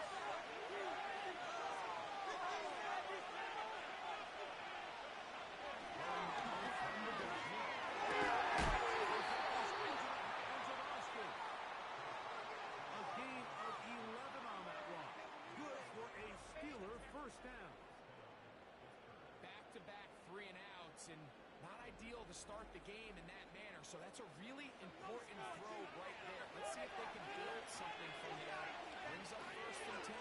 Continue to let your opening script unfold. You want to go down and find some points here. Taking down what should be the final play of this 1st quarter. So just a lone field goal in the 1st quarter of play. 3-0 is our score. We're back to Soldier Field after this.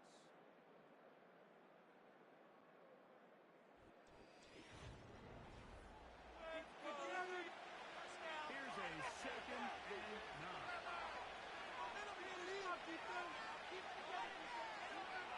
They send Freiermuth, the tight end, in motion. He'll try to throw. There's a short one caught by Freiermuth. And he'll be hauled down at about the 35-yard line. Following the completion, we'll get a stoppage here for an injured player. As the athletic training staff looks at him, we'll step away for a minute.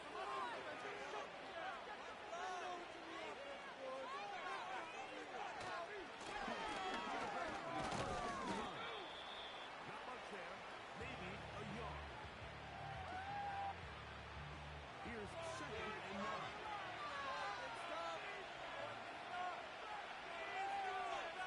It's Washington, the man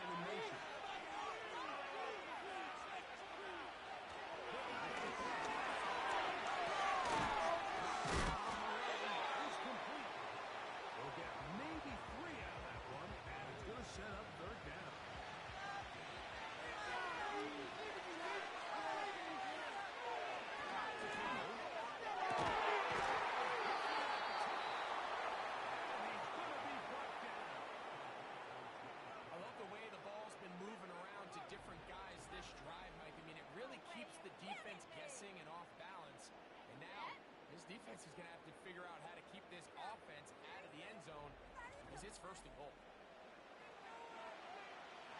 They've got it at the 8. First down and goal.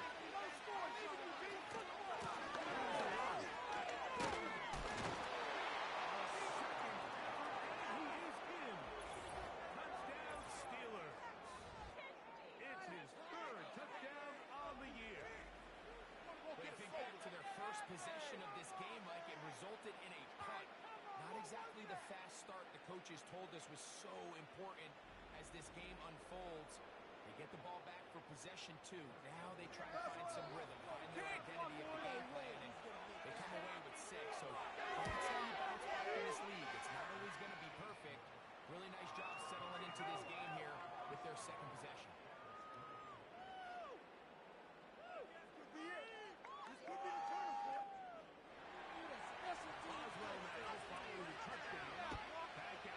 This one off.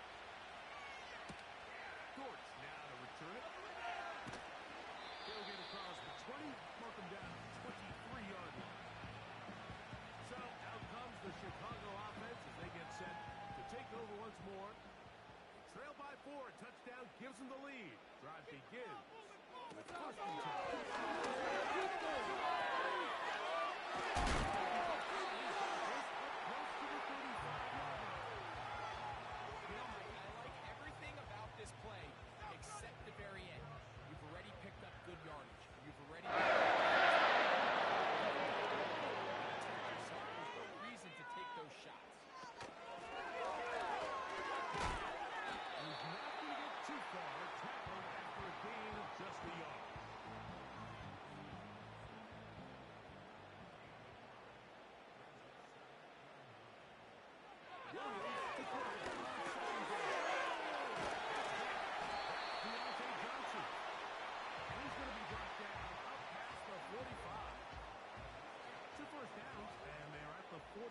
Now, it's first and 10. Don't let us down! No chance to turn and go. That one good for just a couple. They'll come up on a second down and 8. Motion the slot man left. And he can't get away. They rally with the football on defense. Bring him down for no gain. They need 8 as they come up for third down. He'll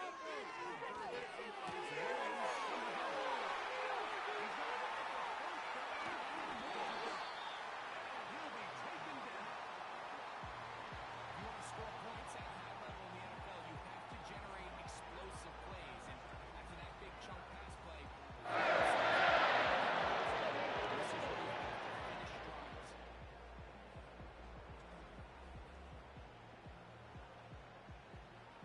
chance to pay off that big play. They have it first and goal. This defense is asleep. Maybe a yard down to the 4-yard line. Inside the 5, it is second and goal. Keep it going. Send this drive with 6. They'll put one of the tight ends in motion. Keep going.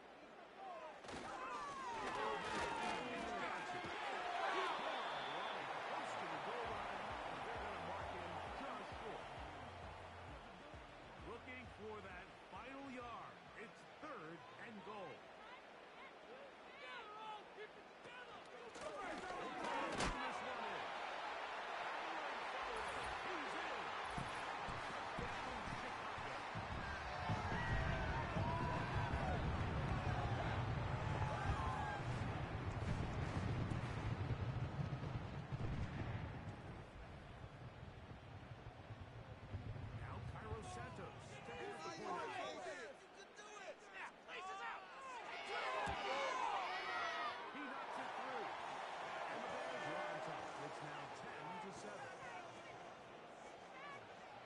So here's Santos after the touchdown. He's out to kick this one off. It's a return. Here comes Calvin Austin. And he'll be brought down just beyond the 25-yard line.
short return, and that's where his team will get possession of the football.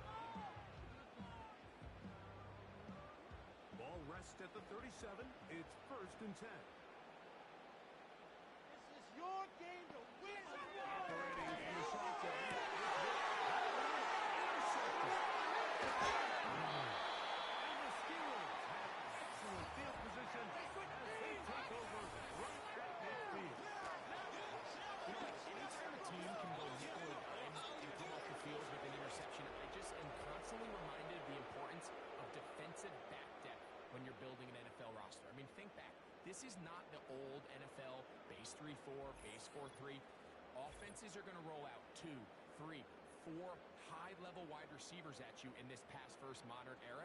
If you can't roll out 5 DBs and all of them hold their own and be trusted to hold up, you are going to struggle defending these pass-first modern offenses. This one complete to Washington. First time these two have connected this afternoon, and it will wind up being a first down. Look, right here, one time. The same five with the tight end in motion.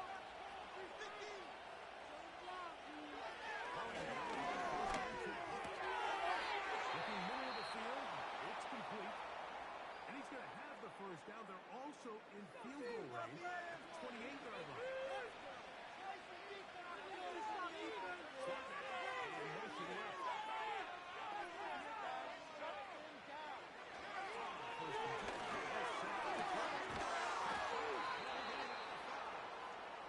And he's going to be taken down.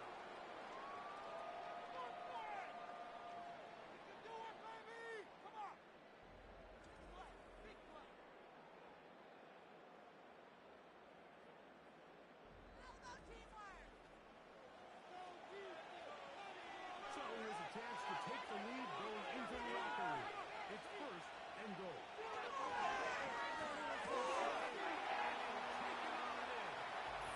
Calvin Austin. Touchdown, Pittsburgh.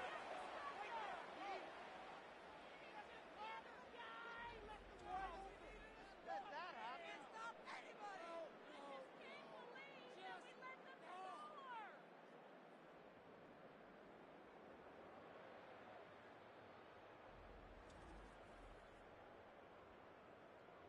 Boswell now for the extra point.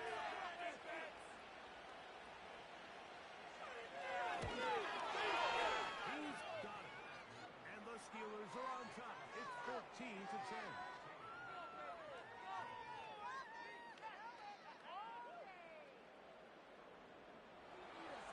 Still time.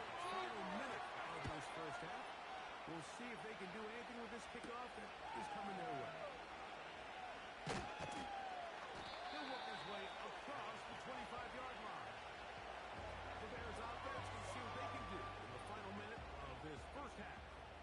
They'll see if they can put something together here, beginning with 1st and 10.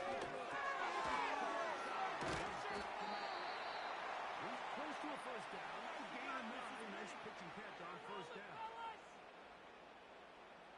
On 2nd down, it's Williams.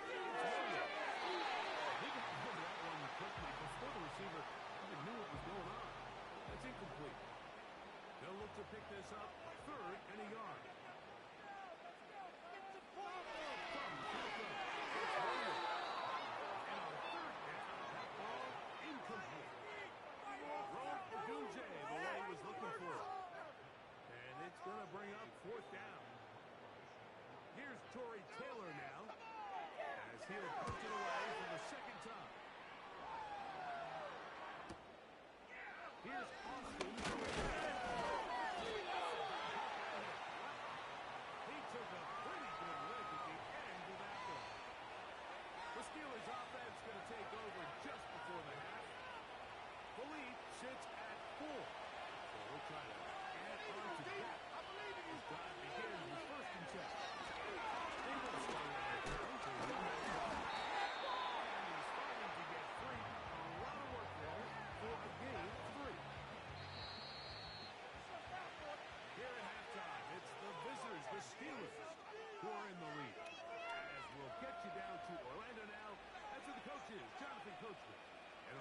Sports Halftime Report. All right, Michael, we'll get back to you and Greg in just a little bit. For now, plenty of early action in the 1 o'clock Eastern window to get you caught up on. So let's get to it. We'll get started down at Hard Rock Stadium in Miami. And it's the Browns who have the lead in the second quarter. The Browns trying to gut this one out, as it would be a good victory for them if they could get it. From there, we head up to Kansas City to check on the Chiefs at Arrowhead. And they trail in that one, as it's the visiting Jags who are out in front. Trevor Lawrence with a couple of touchdown passes there. Finally, let's get to the country music capital of the world and see what's happening with the Titans at home in Nashville. And that one all tied. And both teams ready to play on, so we'll do the same as we get set for quarter number 3. Let's wrap up here, boys. This taken in at the 8-yard line. He'll get this up to the 28-yard line. Nice place for the drive to start. The Steelers offense ready to get going again. They'll have it first in this third quarter. Try to establish some tempo. Start this one with first and 10.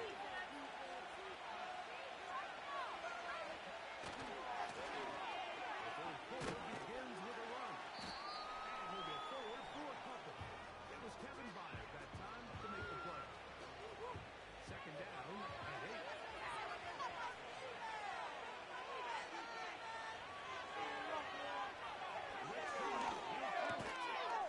Complete left side to Pickens.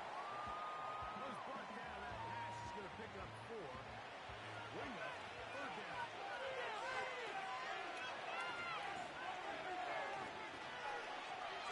They'll set up the block into the hands of Pickens. And the defense can't come up with a stop there. Gain of 7 and a first down.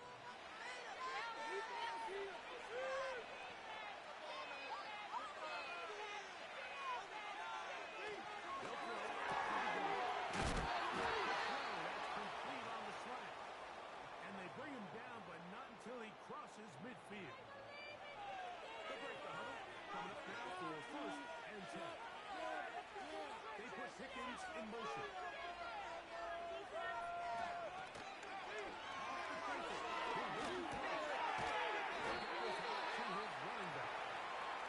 No chance to turn and go. That one good for just a couple.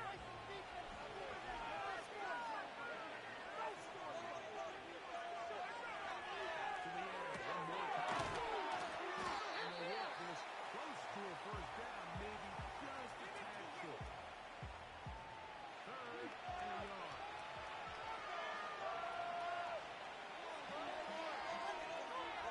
It's Washington, the man in motion.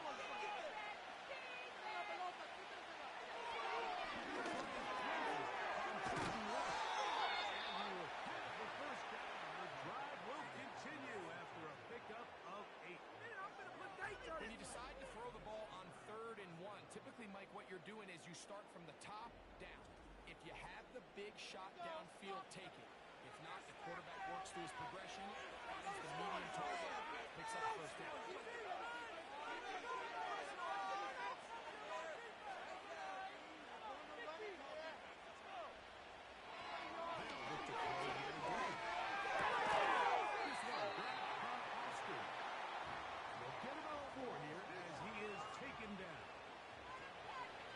Second and 6. They put Pickens in motion. Now, faking the ball. They'll throw this one outside to his running back. They'll get maybe 3 out of that one, and it's going to set up third down.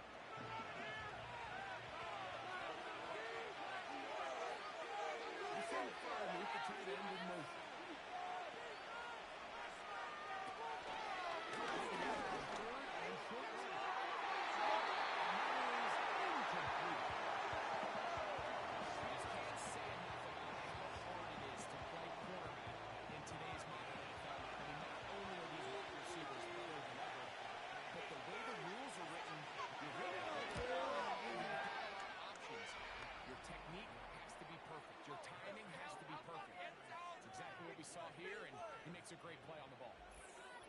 So it's not exactly what you're looking for when you set out on a drive, but at the same time, you don't want to come away empty-handed either. So in this case, he'll take those 3 points. Dortch now to return it. And he stopped at 25. The drive will begin there.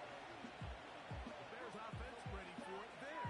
First possession of this second half. Find themselves trailing 17-10 now as they come up with first down and 10.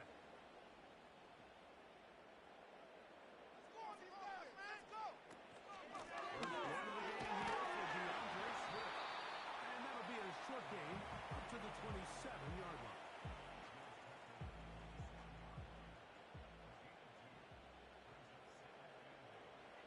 Throwing on second down.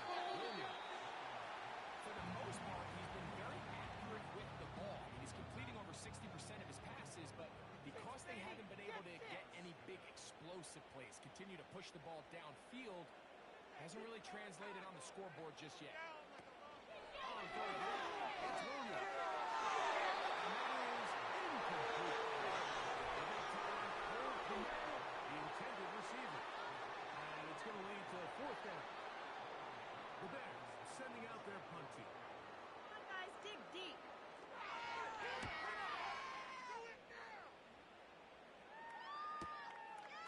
This is taken at the 25. Oh, looks like he may have hit a seam for a moment, but he's taken down after a solid return. Here comes the Pittsburgh offense now, heading back onto the field. They lead by a touchdown. This drive begins with first and 10.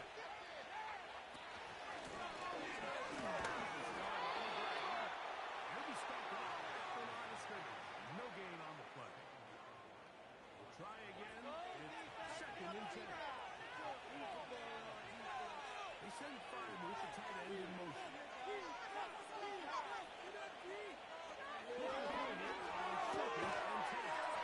And he's going to be brought down up past the 45.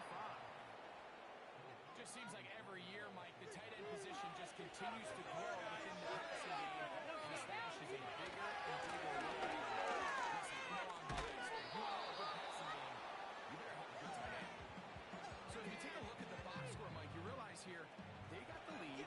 We're in the second half, but they don't have a lot of rush yards. It's because they use the passing game to score points and establish a lead. How do you judge their run defense from here to the end of the game? Can they pile up yards now in the second half and close this game out? His fifth catch of the afternoon. Good for a first down.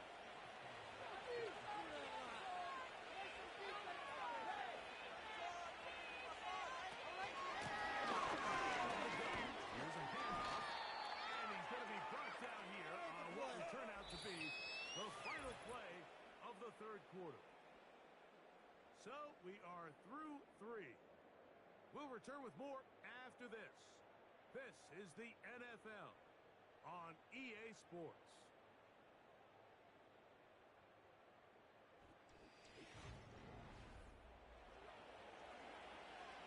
Here's a second and 3 forthcoming. They send Freiermuth, the tight end, in motion. To throw. They try to set up the screen, but that is going to fire. And up until this point, this has been an incredibly efficient game from this quarterback. I mean, it's hard to think here we are in the second half, and that's only his second incomplete pass. So finally, the defense is able to do something to disrupt his timing.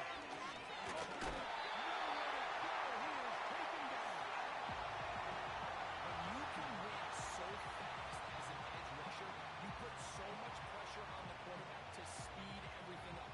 He can sense that pressure coming either from his front or back side. It either speeds up and leads to an errant throw, or in this case, leads to a sack.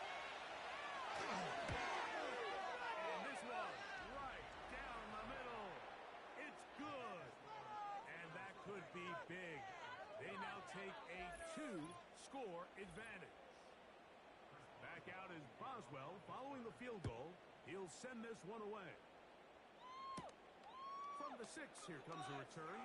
And he'll work this one past the 25 to right about the 28-yard line.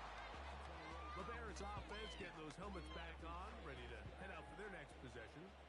The deficit is at 10, so an important drive forthcoming. Getting started with 1st and 10. And he'll get 2 on this one before being taken down.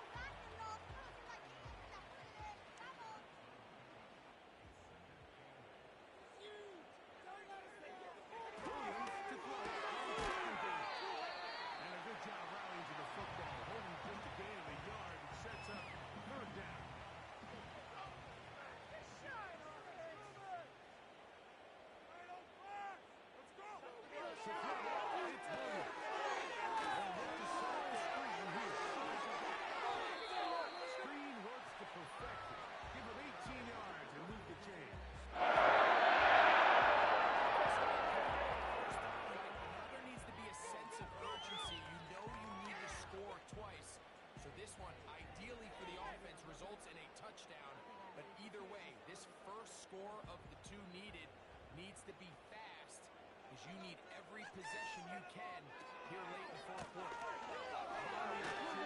It's Swift, and a nice tackle in the open field limits the gain to only 1. Rolling, boys. Time to get 6. Get touchdown, baby! Heading from the shotgun, it's Williams.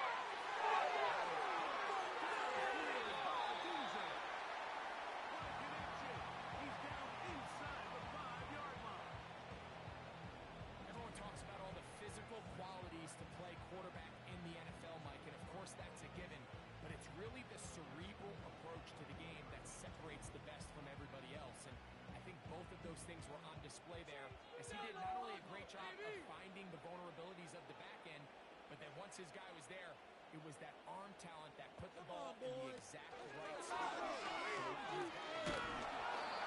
He'll work his way ahead for a gain of about 4. This close to the goal line, you're trying to account for the extra defenders. In this case, you're trying to read them, but give credit to the defense. They had the running back accounted for and the quarterback.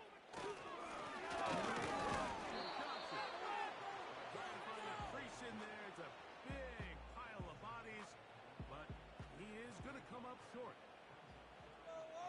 Let's go!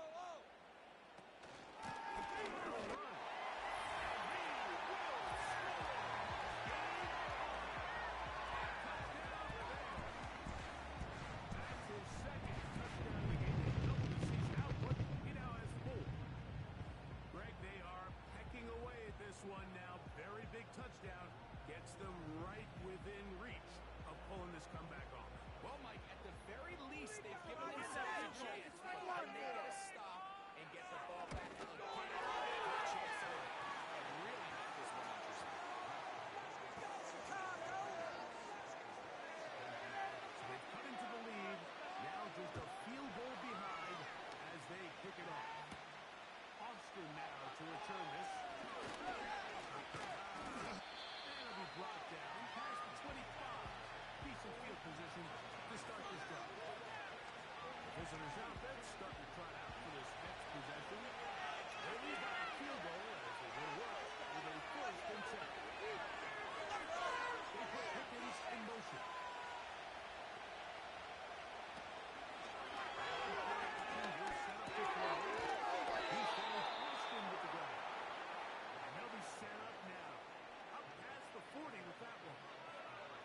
A lot could go wrong anytime you decide to put the ball in the air here late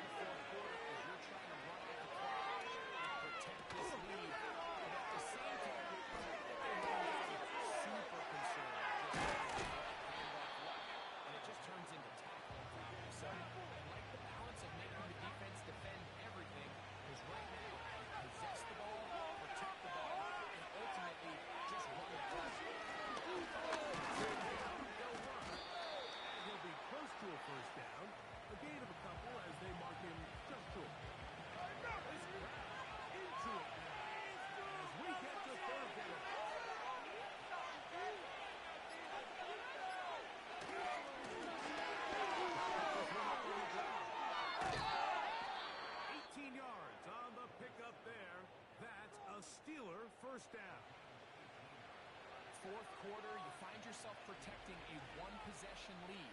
It's a fine line, Mike, between do I keep the ball on the ground, continue to work the clock, or stay aggressive, try to extend this lead to a multiple possession game. That's the balance this play caller is dealing with right now.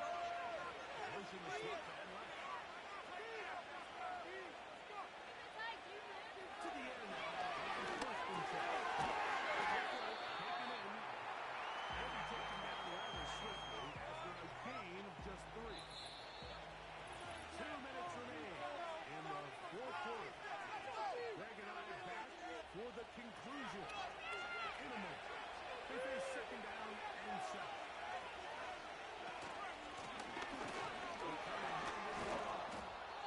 And he's going to pick up the first down. Tackle made right at the 20-yard line.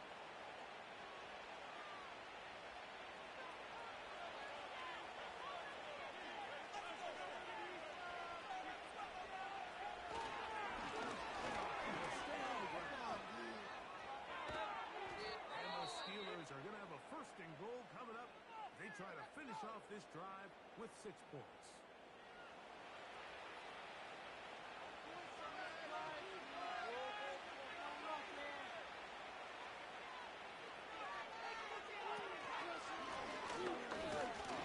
Down to the 4 will be second and goal.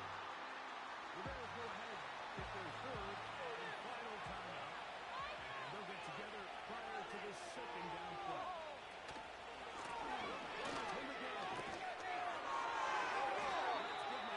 Down to the 3-yard line.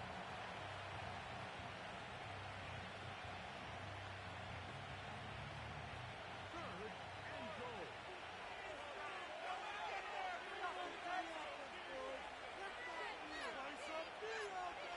They'll drop the flag.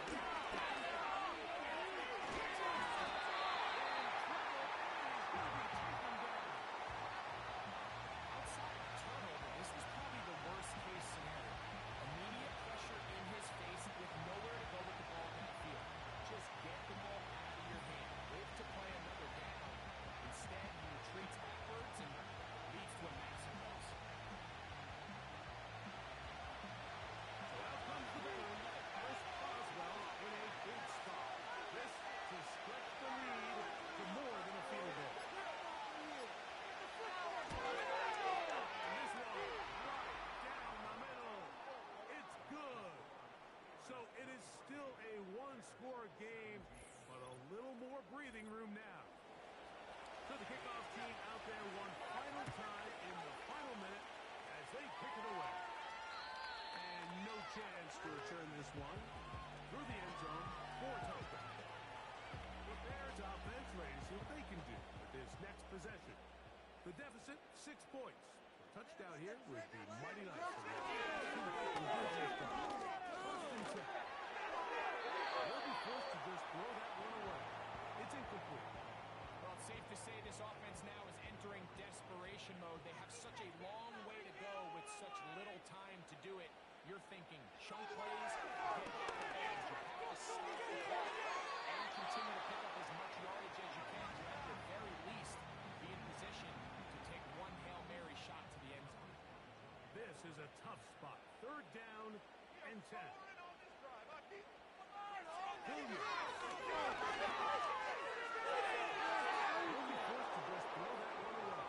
It's incomplete.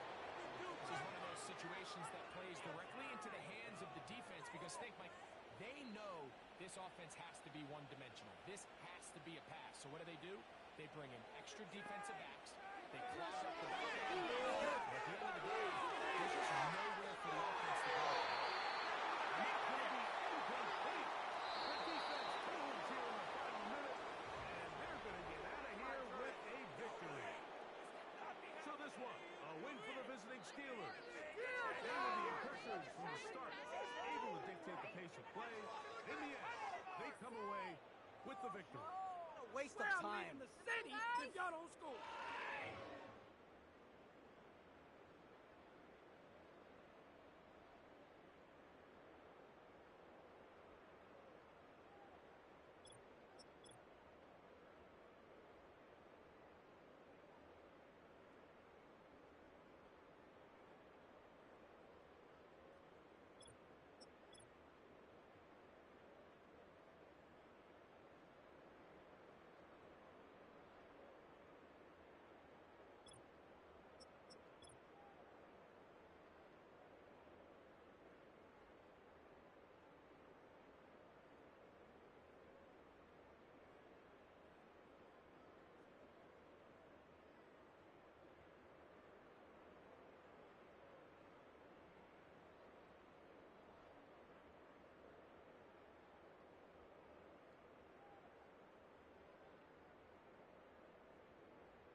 Hey, everyone say happy birthday to Wacky.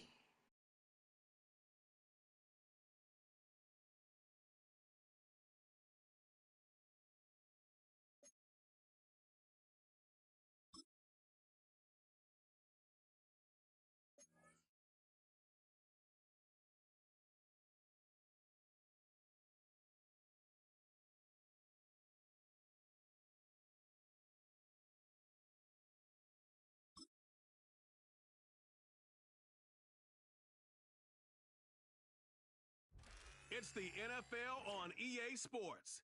And coming up next is the Commanders, leader at quarterback. He's going to have to air it out plenty this week. It's the Commanders and the Lions under the lights on Sunday night.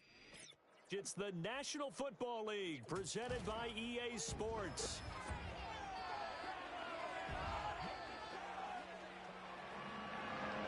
Along with Charles Davis, I'm Brandon Gordon. And Charles, we look at this Lions team entering play. They come in feeling good after.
Getting toward the halfway point of the NFL season, Week 7 is underway on EA Sports.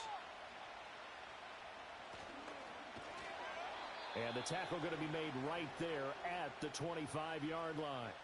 So here are the Lions now coming out for their opening drive. They're led onto the field by the former Cal Bear and the #1 overall pick in 2016, Jared Goff. It's a pretty bland game he had last time out. Ended up throwing one interception. Didn't have a touchdown to offset it. But the team found a way to win. He found a way to lean on other parts of the offense that carried them through. And they start things off with a carry by Gibbs here. And not a whole lot of room to operate there on the first down run. He gets maybe 3. Here's 2nd and 7 now from the 28.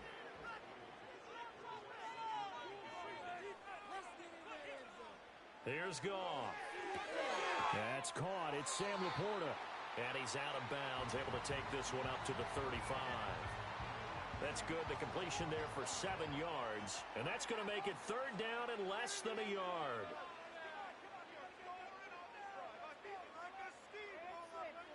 Out of the gun. Goff. Yeah, that one going to be knocked away and incomplete. Jeremy Chinn right there to knock that away. And a lot of being a defender is being able to learn what you can and can't get away with when in man coverage. In this case, he got away with it. It helped pop that ball free. And here now the punter Fox as he sends this one away. This is brought in at the 21. It's a return of 5 following a punt of 42 yards. And it will be Washington football now with a 1st and 10. So out comes the Washington offense onto the field. And they will be led out by their signal caller in his 2nd year in the NFL now. We're seeing it more and more in this league, how teams love to have athletes back there taking the snaps, guys who can throw it and move around and get yards with their legs if needed. He's one of the best examples that we see out there right now. He can throw for hundreds of yards one week and then run for 100+ the next. He adds an extra dimension that really confounds defenses when he puts it all together. And oh, so close as he takes it all the way to the 2-yard line. Well, welcome to the party. First carry of the game. How about that? And just think, as far as he's concerned, he's just getting warmed up. Here we go now on 1st and goal. Taylor is not going anywhere. He'll be hit and dropped for no gain at the 2-yard line. 2nd and goal, and they will try again from the 2-yard line.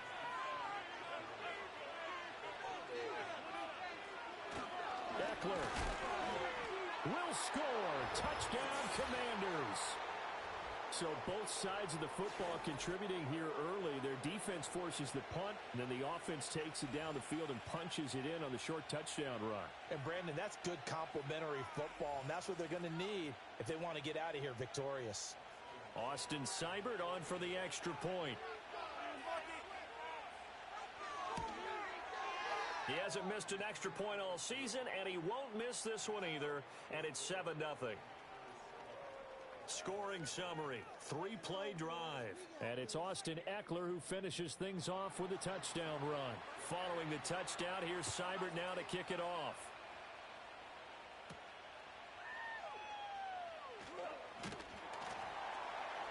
And he's up across the 25 and down at the 28. The Lions offense and their quarterback coming out for their second drive. And the numbers have looked good this season. Case in point right here. He is up there among the NFL leaders in TD passes. The Lions offense ready to kick off their next drive. And the last drive, the first drive for them, not very good. 3 and out. What do they go to here? Well, you don't look down at your play sheet and say, this is what the problem is. And let's find out who my playmakers are. Get the ball in their hands, and maybe the offense will move a little bit better. Sometimes it's more important to get it to the right people rather than dialing up the right number. Exactly. Or the right play, yeah. That too. On 1st and 10, here's Gibbs. And he is going to be stopped cold behind the line of scrimmage. That's going to go as a loss of 4, and it'll be 2nd down.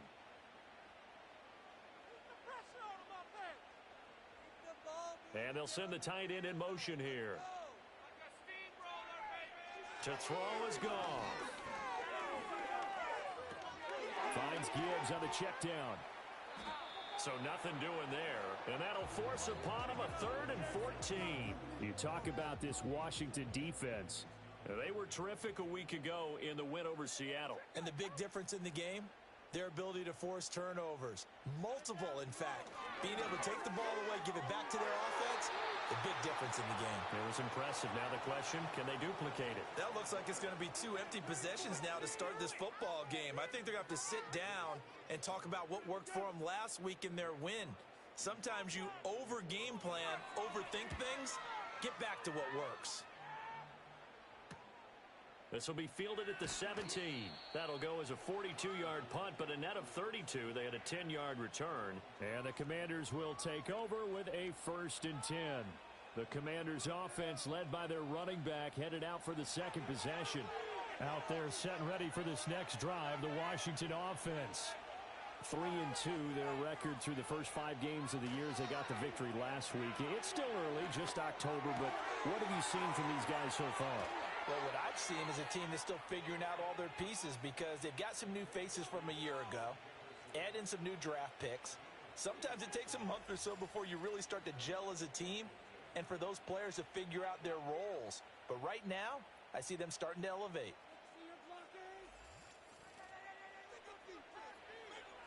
So the ball moves into Lion territory now. Here's 1st and 10 at the 37-yard line.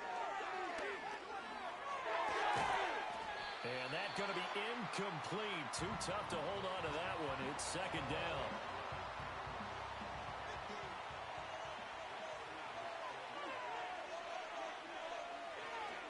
On the counter, it's Taylor. And that'll hurt the average a bit as this time they're able to get him behind the line. It'll go as a loss of a yard, so now they deal with 3rd and 11. Backed up here, tough spot, needing 11 yards to pick up the first. Out of the gun now on 3rd down. That's to the sideline, and it's intercepted. It's the linebacker, Alex Anzalone. Down the right sideline. And he will bring it back. An interception return for a Lions touchdown. An excellent play there, CD, on the pick 6. And I think were they a nickel? Did they have an extra DB out there? Yeah, Brandon, I think they were in standard nickel, not the Buffalo, as teams like to call it, meaning 3 safeties for big nickel. They just wanted to take away the quarterback's throwing lanes, and that's exactly what they did and came through with a big-time pick six. Carlson's extra point up and good, and we are tied at 7. So the defense creating some points, not only getting the interception, but then returning it to the end zone for the pick six. So I'll leave it at 7 now as they kick it away.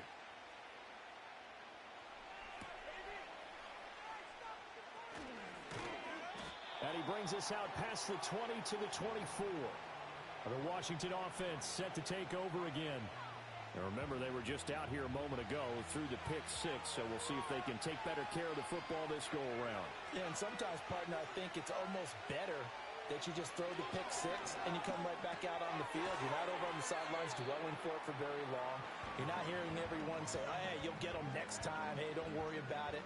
All that stuff just goes right out the window. You're right back out on the field with a chance to atone.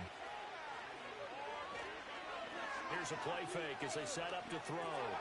They'll drop this down to Taylor. And they get him down, but not before he takes it across the 40-yard line. 10 yards there, good for a Washington first down.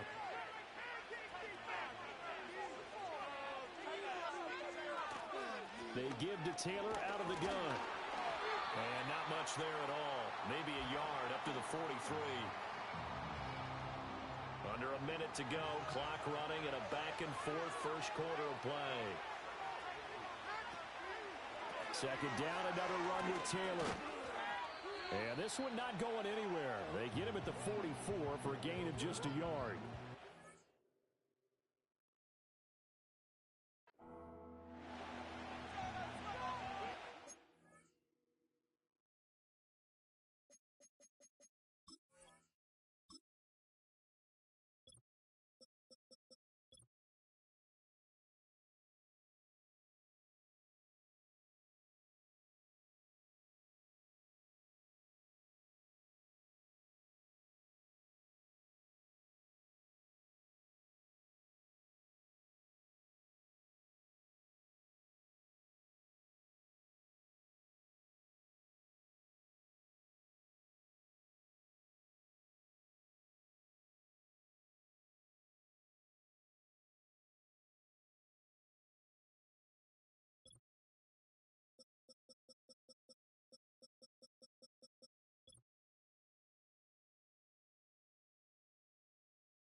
Here comes third down at 7.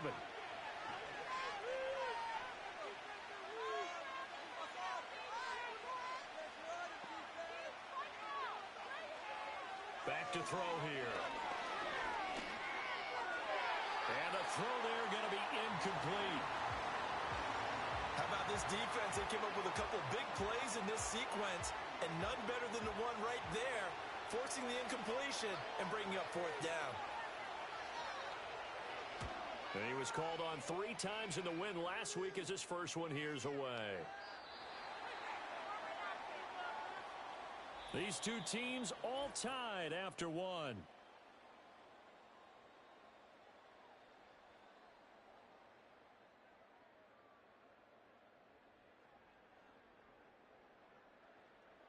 Second quarter action now from Detroit, and it's the homestanding Lions who have the football. The Detroit offense ready to begin their drive. They've had it twice. They've punted twice. Not the start they were hoping for. Not at all. And let's face it, every facility we visit, everyone talks about converting on third down, how big that is. In this situation, they've had to punt it away twice, so they're furiously going over things on the sidelines.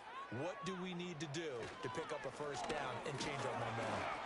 And he's dropped just before the line to gain. 4-yard pickup leaves him with 3rd and 1.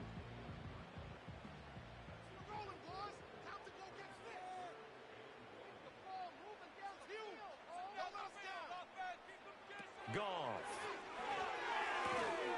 Pass taken in by his big tight end. And he is going to have a Lions first down as they're able to convert by plenty there on 3rd and 1. Ball up to the 35 now as they come up on 1st and 10. Counter play. Here's Gibbs. It's a 6-yard pickup, and it gets him to 2nd and 4. From the lineman to the guy running with it, that was a well-executed first down by the offense. With 2 shots left to get the first, you can get a little aggressive here on 2nd down if you want and try for some bigger yardage. 2nd down, and they go back to Gibbs. And he'll go down right around the 47 this time. A gain of 5, good enough for the first down.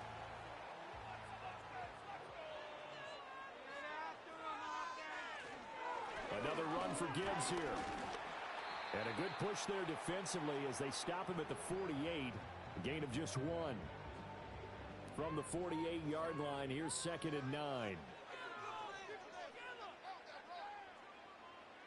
Now it's gone. Got a man over the middle. It's Williams. That was play number 7 on this drive, and it got him 7 yards. They're trying to keep the drive going. This will be play number 8. It's 3rd and 2. Gibbs will try and pick it up. And he's able to get the first before he's taken down at the 36. They get 9 out of that one, and as a result, the drive continues. So from the 36 now, 1st and 10. Here's Goff. And the Washington pressure gets to him. He will go down. Multiple players combined for their team's first sack of the game. Well, we knew this guy wasn't especially fleet of foot, but he tried to conjure up some escapability, but there was no way he was getting away on that one.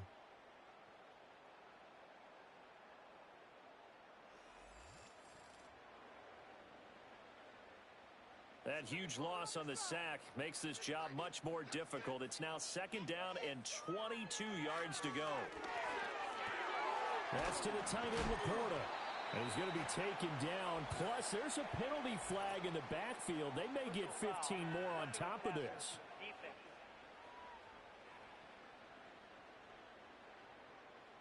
And they've got another 1st and 10 as the penalty keeps this drive moving. And they'll send the tight end in motion. Back to throw. Goff. That pass caught. It's Williams. And he'll get into the end zone. Touchdown, Detroit. Jameson Williams. His 9th touchdown of the season. And the Lions have taken the lead. That's one of those long drives where not only do you score, but you really tire out the defense, too. That's a great point, because now they've been on the field for a long time. Them going to the bench, trying to make adjustments, trying to figure things out, but they'll do so fatigued. Carlson's extra point up and good, and that makes the score 14-7. A 10-play drive that time, and it was Jameson Williams wrapping things up with a touchdown. Out is the kickoff unit as they run up and send this one away.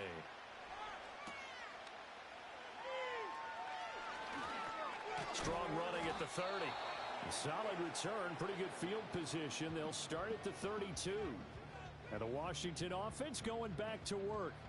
That 7-0 lead of theirs short-lived as they've now given up 2 straight touchdowns to fall behind by 7. Yeah, but no cause for discouragement here. Yeah, they've fallen behind, but haven't they proven that they can go down and score? So what was the formula that got them down there the first time?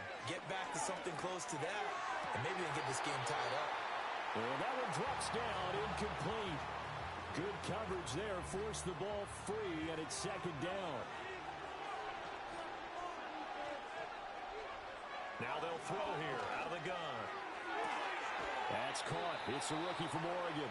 They'll take this to the other side of midfield before going out of bounds. A gain there of 21 yards. Well, that's what you're looking for when you're wanting to throw the ball downfield. You want one of those guys who can play out on the perimeter, can play out wide, who can not only get open, but when they're covered, can uncover themselves downfield and create catches. On first down, he'll drop to throw. And he's got his man in stride, complete. And he is tackled inside the 40, not quite to the 35. Line of scrimmage, the 37 on 1st and 10.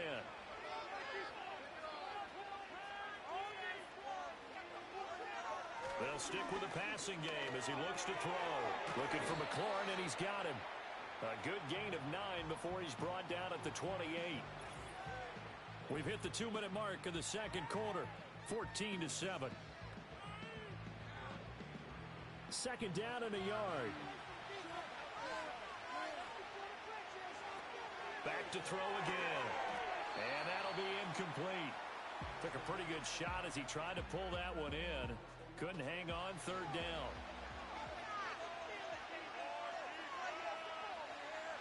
Again, he'll drop to throw. And down he goes. They sack him back right around the 41-yard line. Multiple players combined for their team's first sack of the game. Okay, I'm not sure you could actually draw up a better pass rush than that one right there. Nowhere to go outside. He had to keep backing up and backing up and backing up. Eventually dropped for a huge loss. Washington going to send out their punter as he'll punt it away for the second time.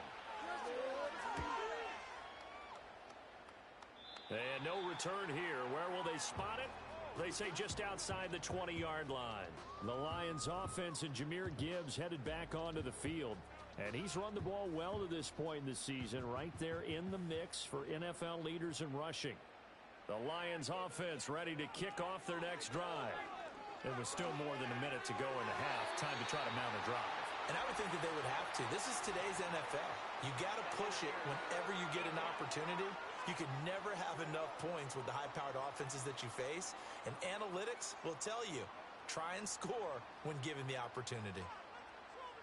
The tight end in motion right. Goff now looking to throw. He's got it complete to Gibbs. So the completion good for just 3. And that's going to bring up second down. The Lions will use the first of their timeouts as they'll stop it with just over a minute to go before halftime. 2nd and 7.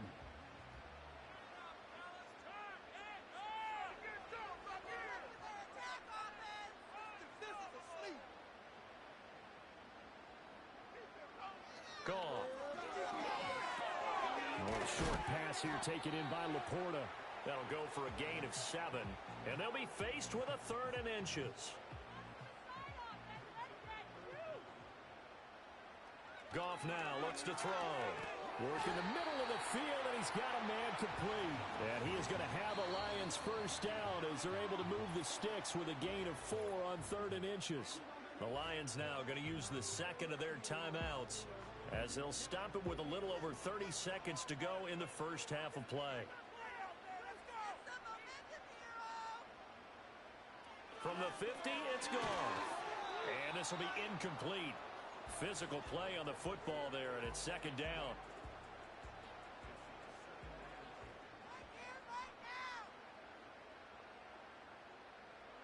Here's Goff.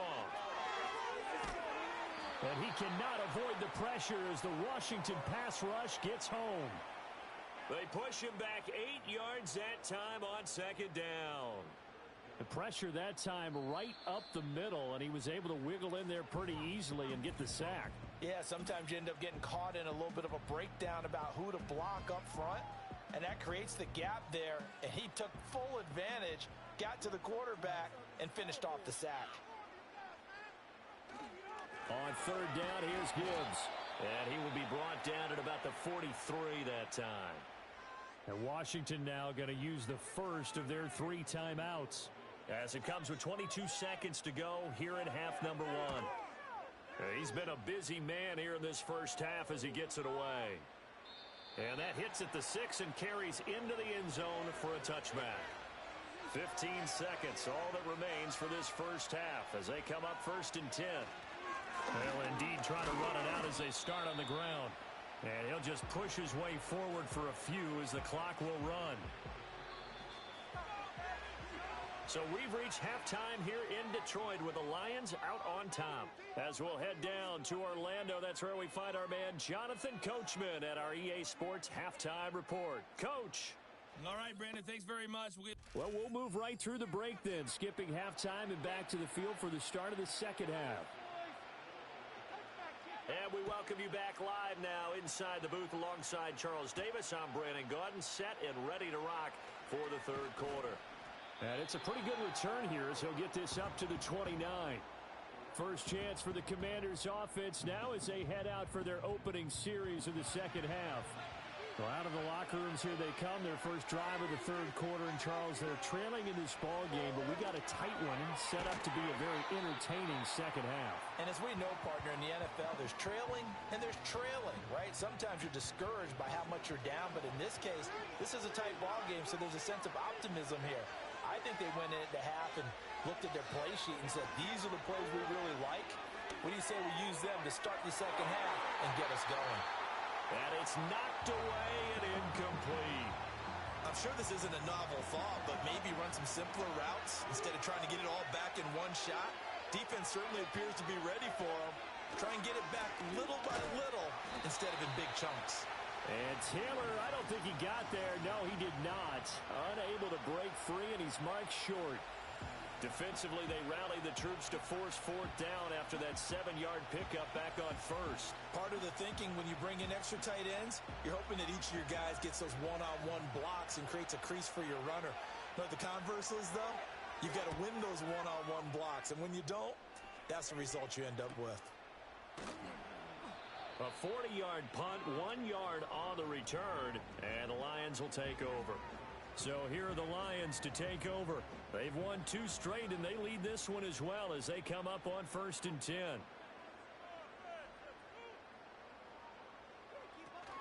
Drive starts with a run from Gibbs. And this will go as a gain of 7 as he gets it to the 30-yard line. Getting had a ton of success here so far, but you get the feeling that he might be on the verge of popping one. Yeah, even on that one, there was a little bit of a hole, but it closed there quickly at the end. And this throw incomplete. Now the defender all over him that time, but it's going to lead to 3rd down.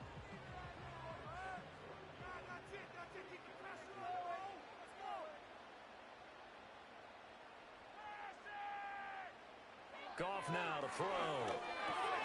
He's got his target. That's complete. And he is going to have the Lions first down as they convert on 3rd and 3 with a nice gain of 7 yards. Line of scrimmage, the 37 on 1st and 10.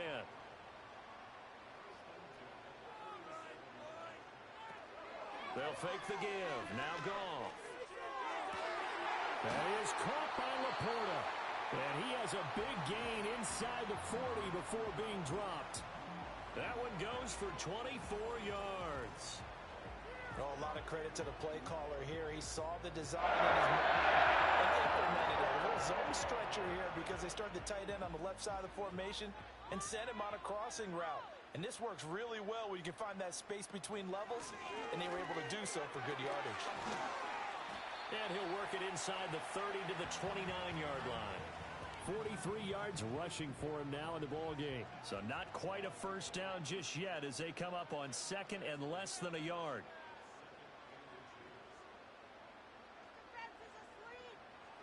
Now Goff. They'll find Williams on the slant. And they're going to have another first down here as the tackle's made at Washington 16.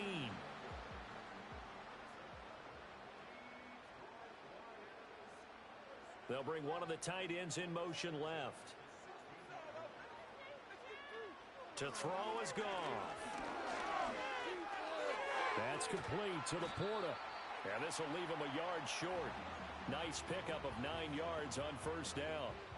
Here's 2nd and 1 now from the 7. Build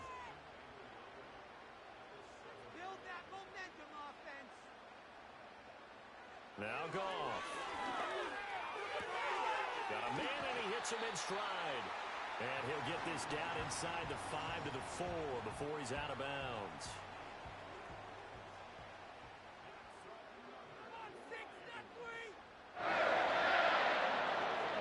To the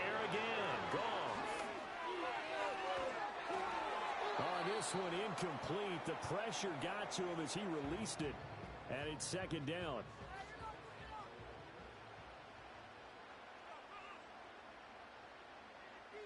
Here's Goff. And he's going to go down. Sacked right around the 17. Jonathan Allen, the former first-round pick, getting in there to bring him down. Second goal, last thing you need to do is get pushed backwards to take a sack. But he couldn't find anywhere to go with the football. Had to eat it and ended up on the ground.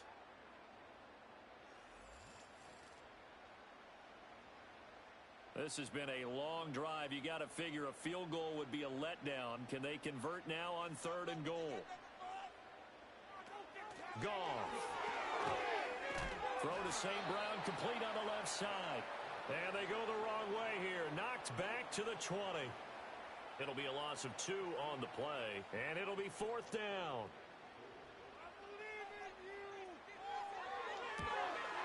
And his kick is right there. It's good. So he's been automatic to this point of the season, and he connects on the field goal there. And what a luxury it is to have a kicker you can depend upon, partner, because he hasn't missed all year long. Converts on that one as well. And kudos to you. You didn't jinx him. Oh, a dangerous return man showing it here. And he nearly broke that for more, but as it is, still a good return. They'll start the drive right around the 37. Washington ready to try again on offense. They find themselves down 17-7 as they start this drive 1st and 10.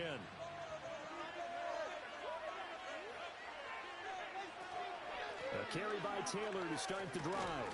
He'll take it past the 40 to the 41, 2nd down. I think if they want to start getting back into this game, it behooves them to get better on 1st down. Yeah, certainly not what they were looking for there out of the opening play of this drive.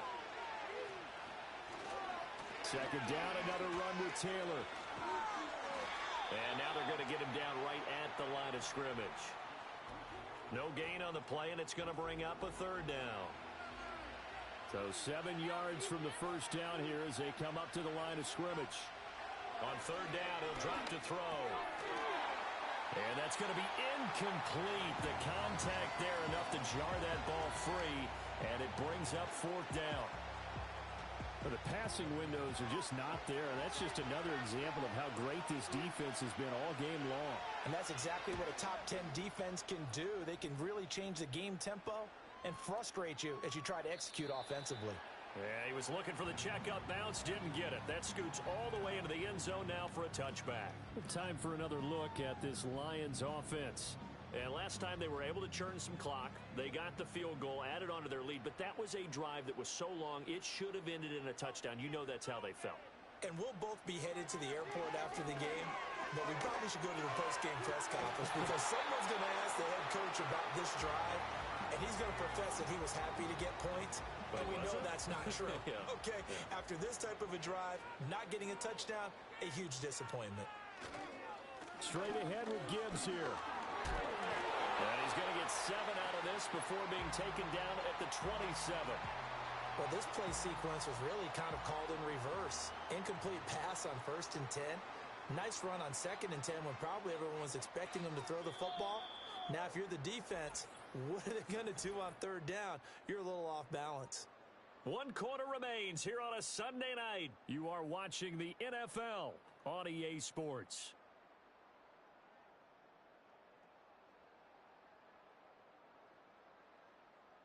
Back now at Ford Field. It's the Lions holding onto the football, and they also have the lead as we start quarter number 4. Here's Goff. Now that'll be caught by St. Brown. And he's out of bounds, able to take this one up to the 35. Goff to St. Brown for the Detroit 1st down.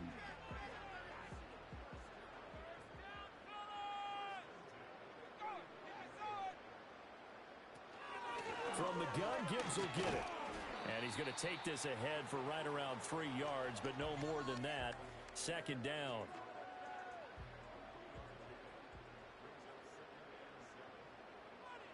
They'll send the big tight end in motion right. Back to throw. Goff. That's to the tight end, Laporta. A gain of 3 last play. This time they double it and pick up 6. Washington on 3rd down, 5 out of 9 thus far. They're up against a 3rd-and-1 situation. The give right side for Gibbs. And he is going to have a Lions first down, and comfortably so, as he gets 5 there on 3rd and a yard. I think we're seeing the effect that runs like that are starting to have on this game. They're a little bit slower, that front 7 reacting to the football, almost like body blows in boxing, slowing them down, and they're really starting to take over in this game. And he can only manage to get a couple. 2nd and 8 coming up. If nothing else, they've already taken a couple minutes off the clock here already as they come up 2nd down. They'll go again with Gibbs. And they get him behind the line, so that short gain on 1st down quickly negated. It's been a pretty long drive. This will be play number 9. And they need 10 yards out of it on 3rd. In motion, the tight end. Now it's Goff. It's Williams on the catch. And they will get this across midfield, but still well short of the first as he's dropped at the 46. Give him a gain of 5 on the completion. And that'll bring up 4th down. Here comes the Lions punter now, as he's on to punt for the 4th time tonight. And this will be out of bounds. Now it's a question of where they'll mark it. And they'll say it crosses at the 11-yard line. Here comes the Commanders' offense back onto the field.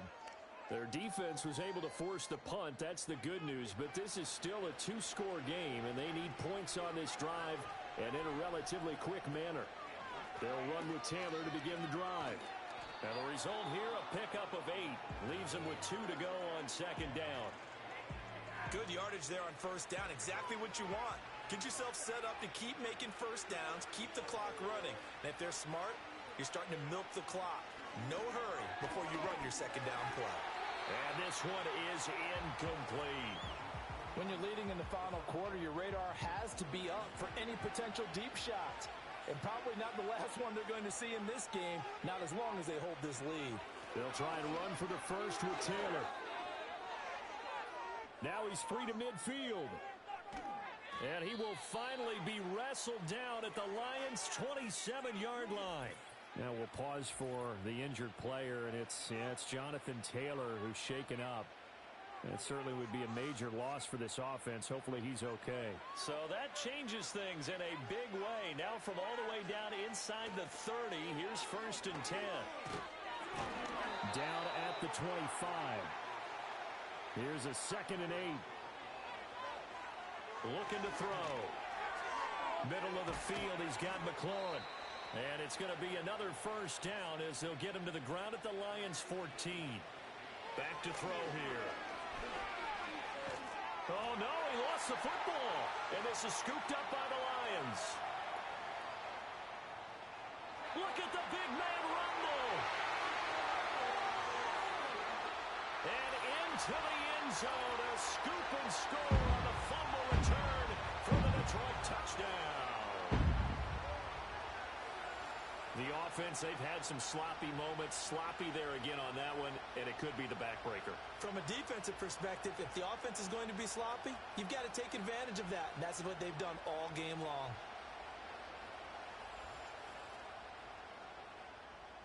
Carlson on for the extra point.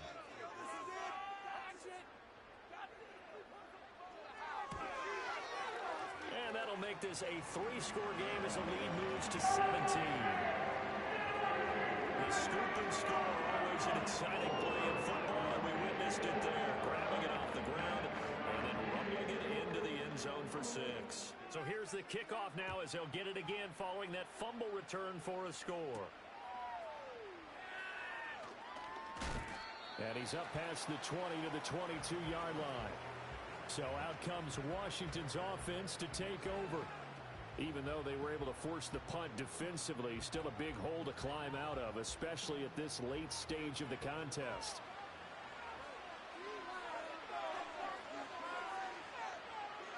They'll come out throwing here to start the drive. Firing quickly here, and that's complete. And this will go as a gain of 7 as he gets it to the 30-yard line. The play-action fake. They'll look to throw. Oh, that's into a sea of bodies, and it's intercepted. It's Brian Branch with it, and he's able to get it back here to the 43-yard line. CD, I know it's just his second year in the league as a quarterback, but that's going to be one when he flips on the tape. He's like, I shouldn't have thrown that ball. No doubt about it, and his coaching staff will be emphatic about he shouldn't have thrown that ball. But remember, second year, as you noted, on-the-job training, so he's got to take this feedback that he's getting, negative or otherwise, and turn it into positives moving forward. So out now come the Lions. And after the interception, they are sitting in an even better spot with the ball and a comfortable fourth quarter lead.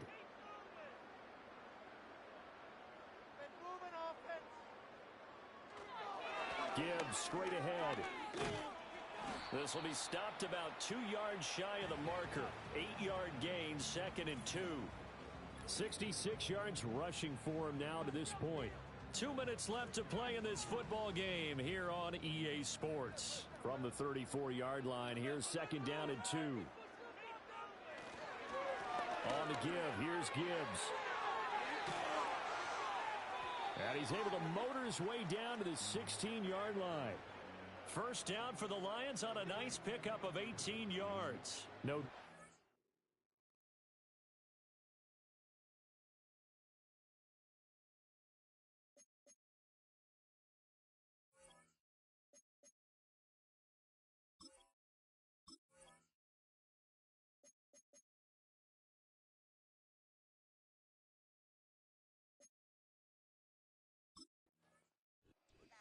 So this one's over.